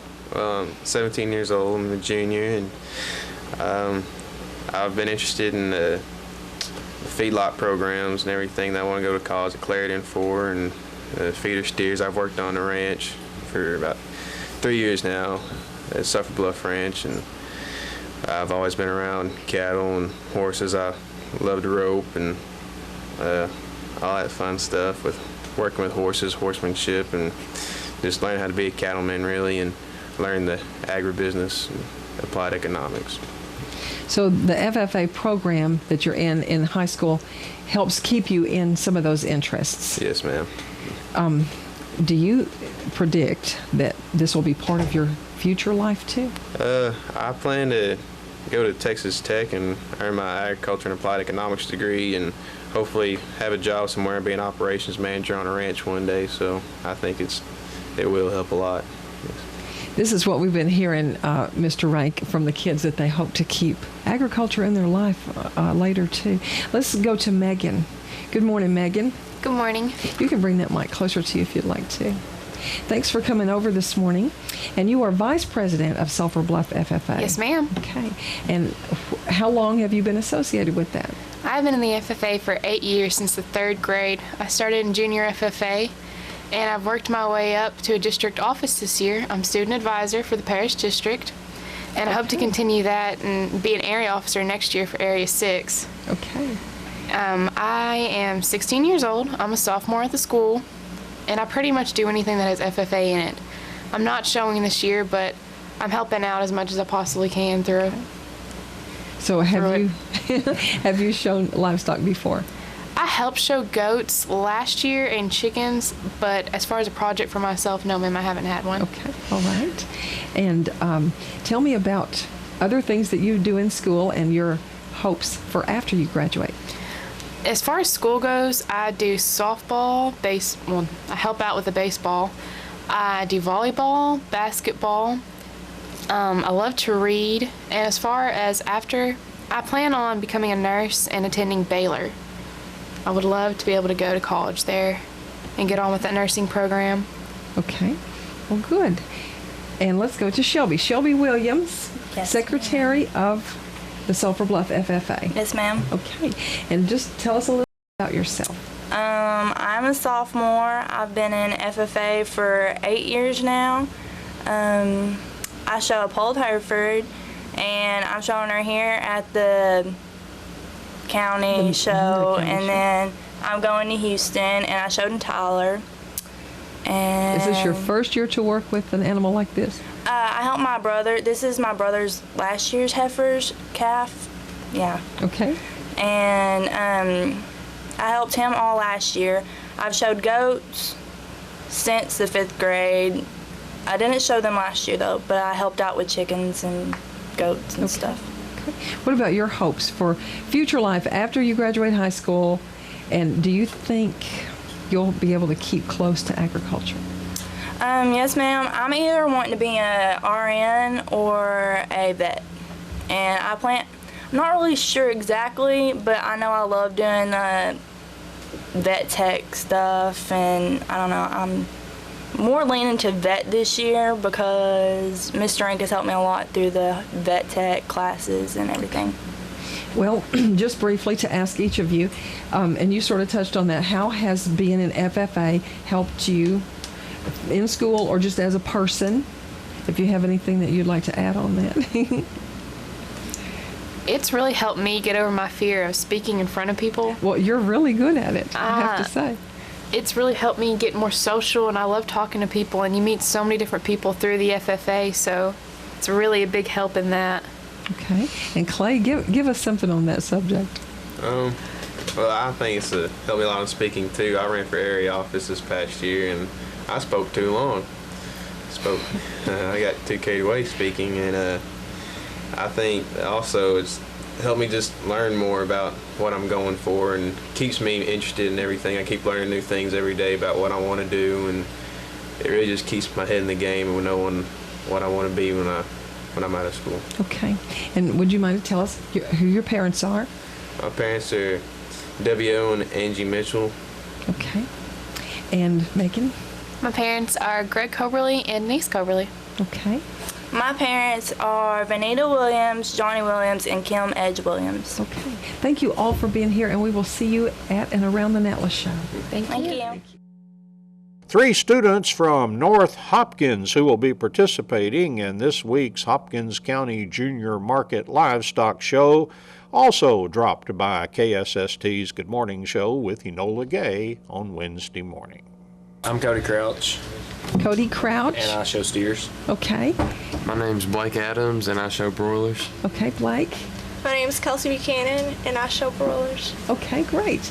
And you'll all be involved in the Natla Show this weekend. Yes, ma'am. Yes, ma'am. Okay. Tell us a little bit about your FFA group, would you? About our group? Mm-hmm. Well, there's several of us showing, and not many people show steers from our school, just me and my sister. And then a lot of people are showing chickens this year. There's a few goats, but there's not as many goats as there was last year. This year I bought 2 steers back during the summer, and I lost one of them, and I had to replace it. So this year I've got 2 now, and we'll be clipping one of them today after I leave here. Okay. And so you have enjoyed this kind of thing since you were much younger? Since 8th grade, okay. 4 years. So does North Hopkins have FFA in the junior? Yes. And not just the high school? Yes. Okay, great. And again, please tell us your name and your parents' names and your age and grade. My name's Blake Adams. Okay. I'm the son of Brian and Madonna Adams. In the 10th grade, I'm 15. Okay. And you are interested in what part of FFA? Or parts, may I say? Mechanics. I like to weld and do the engineering stuff. So you'll come in again on the projects later in the year that y'all are doing at North Hopkins? Yes, ma'am. Okay. Tell us about the livestock portion. Well, like Cody said, we've been showing a lot of goats these past few years, and I was one that showed them. 2 years ago, I made the sale with one of my goats, and it was... That's exciting. Yes, it was really good. And last year, I probably would have made the sale, but my goat got sick the last week before the show, and it lost a lot of weight, so I didn't make the sale. Some people have come along with 2 animals, bringing 2 along in case one or the other would be available. And now it's broilers. Yes, ma'am. Now that's a specialized work. It doesn't take a long time, but you work real hard at it, right? Yes, ma'am. What do you have to do with them? Well, twice a week we clean out the pen and replace it with new wood shavings. We change the water out twice a day. We give them new feed twice a day. Mm-hmm. You have to fluff them up when it gets closer to... We don't mess with them too much because we don't want to bruise their breasts, and it would cause us to play slower. Okay. So there's a lot of tricks to getting your animal looking right and showing right. Yes, ma'am. And I'm going to move on to our next. Please tell me your name again and age and parents. I'm Kelsey Buchanan, the daughter of Kevin Buchanan and Christy Buchanan. I'm 15. Okay. And a sophomore. Okay. And you show broilers. Yes. So tell us a little bit about what you have to do in preparation for this big weekend coming up. We have to... Well, I know there's a lot of care that's gone into them since you got your chickens. Yes. It's kind of intensified care. And is this your first year to show broilers? I've showed them for 2 years. Okay, well, see, you pick up some tricks along the way. Yes, I've got 5th place both years. Okay. And I'm hoping to do better this year. Okay, and we'll be looking for you there, too. And the Sale of Champions is very exciting, and I hope that each one of y'all are able to make that. Thank you. And I'm going to ask you real quick before you go, starting down here with Kelsey, after high school, what do you think you might be doing in life? I want to become a physical therapist. Okay. And Blake? Well, I also thought about being a physical therapist or a fireman, because that's what my dad does here in Sulphur Springs, and okay, I'd like to do that as like well. To do that. And Cody? I haven't really decided. I thought about being a diesel mechanic or maybe even an engineer, and I hadn't really decided yet. Okay, all right. Well, wish you the very best at the show this weekend and through high school. The Wildcats soccer team defeated Princeton on the road 1-0 Tuesday night. Wildcats soccer coach Andy Holt explains the score is somewhat deceptive. 1-0 really doesn't indicate the way the game went. We controlled the game, I thought. We possessed it, moved it around, just couldn't score. They did a good job. It seemed like they always had 3 guys back. So we never really got an opportunity to counter, never really got an opportunity to get in behind. I think one time we got in behind them and couldn't score on it. So, that was smart on their part. I talked to the coach beforehand. He had said he'd seen us several times, and he'd done his scouting, and it worked for him. We were fortunate enough to find the back of the net. I think we found it about 20-25 minutes into the game. Adrian Correa hit a nice shot from about 25 or 30 yards out. That's what he likes to do. He likes to shoot from long range, and this time he found the back of the net, and it was a great shot. Hit the upper 90, and it was unstoppable. It was one of those shots that was hit so well, and thought we controlled the game. Like I said, we did some good things. We just couldn't put it in the back of the net, and their chances were limited. And I don't really recall any dangerous situations that we had to face. And if we did, it was handled quite nicely by either Chris Hefner and Nazario Ariano back there at sweeper. So thought we we got the W, and that's the most important thing. Mm-hmm. From a coaching point of view, when you kind of commit to that, those 3 people back and all that, it makes offense hard, doesn't it? Yeah, and I think that was part of the reason why they just couldn't get anything going on the offensive end, because they just never. I say 3 guys. They definitely had 3 guys back there. Seemed like they had 4, 5, 6, 7 at times, all of them at times. And they did a really good job defending. They played hard and got after us. It was a physical game. I thought we could have gotten a few more calls, but we didn't.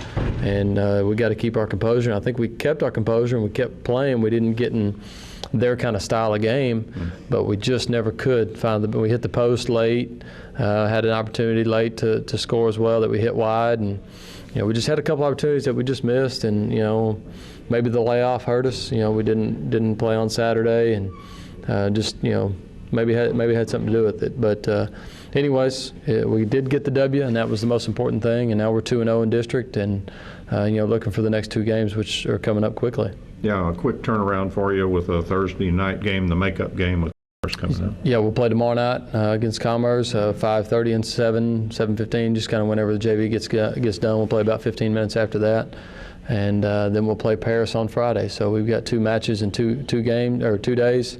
So hopefully we'll recover today. It'll be a light practice probably, and try to get our legs halfway under us, and be ready to play against Commerce, and then against Paris, who right now is in first because they've played 1 more game than we have. They've won all their games, and are a solid team. But we don't need to overlook Commerce, who we have next, and they're going to give us everything we want as well. So hopefully we can get on the scoreboard and maybe kind of get us ready as we go into Paris on Friday.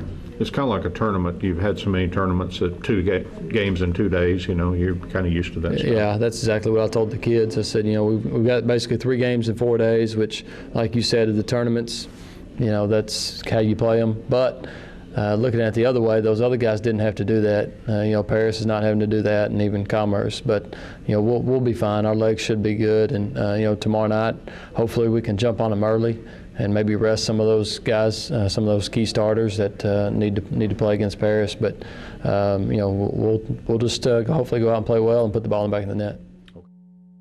The Lady Cats softball team struggled against good pitching on Tuesday evening as they lost to North Lamar 4-0 on the road. And I talked with Lady Cats softball coach David Carrillo Wednesday morning. We knew last night's game was going to be tough. North Lamar always has a good pitcher. They have a great program over there. They're 2 years coming off a state championship. But with us last night, you don't hit the ball, you don't win. We were able to get 2 hits last night, but we just couldn't put anything together. But those days are going to happen, and their pitcher was pitching really well last night. For us, I thought Haley Dixon pitched another great game. Just we gave up 2 home runs right there, and that kind of hurts. But also behind us defensively, we have to do a better job of knowing knowing situations and making plays that we can, and don't put us up in a bind where, those runs become bigger runs.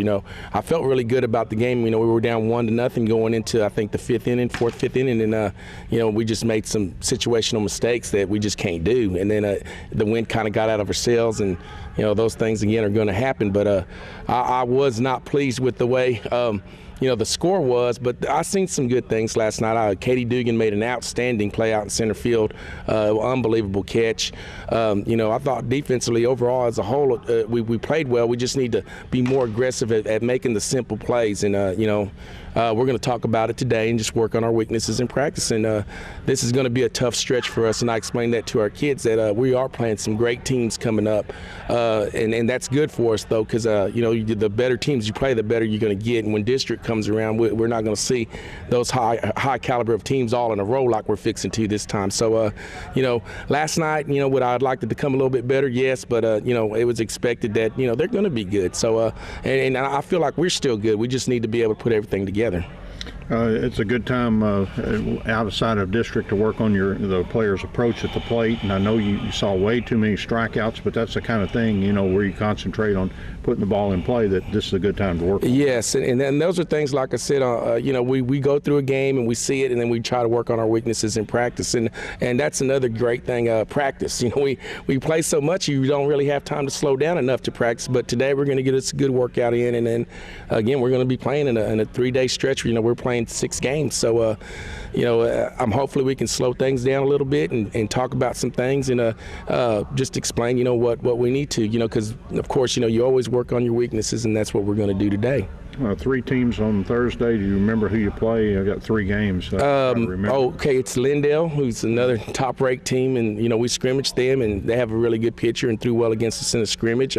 Crandall, who has beaten Salina this year, who's ranked number 1 in 3A. So that's going to be a tough row. And then Pilot Point, they're ranked also. So this tournament is going to be a good one for us. But I love going to these type of things because, like I said, I think the better teams you play, the better we get. I try not to worry about and get our kids not to worry about records. You just worry about going out there and getting better every game. There's some things that we also do lineup-wise, just to see situationally how we can be better by district or in certain situations in district. So it's just a learning process. I'm not ready to go just throw myself off a cliff because of last night. I'm very encouraged. I think our kids, we just need to get back on the ball and just keep playing hard like they've been, and good things are going to happen. It was a so-so round for the Wildcats golf team as they opened the season at a tournament at Northridge Country Club in Texarkana on Tuesday. And we learned more from Wildcats golf coach Ross Funk. We played over there at Northridge Country Club, took 4 players over there, shot kind of a high round for us, 336, a little higher than what I thought we would be. I figured 320-ish, 330 at the high. So we're a little high. Saw some nerves, some rust definitely from coming off the winter time, and but yeah, good opening I think. So the course probably a little wet. It was. They had a big rainstorm over there. It was wet. The guys got to play the ball up, which was good. But I mean, still plug balls in the fairways. We were looking for balls a lot of the time, just and it'd be in a puddle, so we can get them out and move it around and try to hit it again. So, but that wasn't really what hurt us. I mean, tee to green, I thought we looked pretty good. Had some players that are still working on some things with swing mechanics and trying to get it back on plane and stuff. But I think short game just really was what hampered us yesterday. Putting woes. We had lots of putting woes. I didn't see many 5-footers made at all, if any, if I can remember correctly. Yeah. Just lots of putts. I mean, we had 3, 4, we even had a 5-putt, which is just, I mean, that needs some work. So it led to some big numbers, many doubles, a couple triples, and even 1 quad I know of. So. What were the scores for you? We had Cason Childress had a 77. He led our team. He got 5th place in the tournament, which was good. Garrett Landers shot 82, and then Alex Buchanan came in with an 86. Expected a little more out of both of them. They were kind of disappointed, but I think short game once again was a big factor for both of them. And then Hayden Sickles, I gave him a realistic goal, and he by far met that goal and came in with a 91, which was pretty solid for him. So first tournament out, that's his his second tournament as a varsity player ever. So, you know, nerves played a little bit of a role in that. So hopefully by the end of the season, by district time, he's more comfortable in that role. What's the next for the golf team now? We go do the Denton Invitational over at Robeson Ranch. It's a 2-day deal, so looking forward to that. The kids always enjoy going over there and playing in that, and we start that a week from Friday, and it'll conclude on Saturday. Other than that, a lot of practice in between. We got at least a week full of short game planned, so and getting out there and playing our course a little bit more. So I mean, with the weather, it's been kind of hit and miss with JV stuff. I mean, the guys got to get out there and do some work on the weekends, and they have. But it's just coming off the long rest throughout the winter, and hopefully we'll be ready to go by next week, and we'll do it again. That's our news notebook for today. Thank you for tuning in. I'm Don Julian.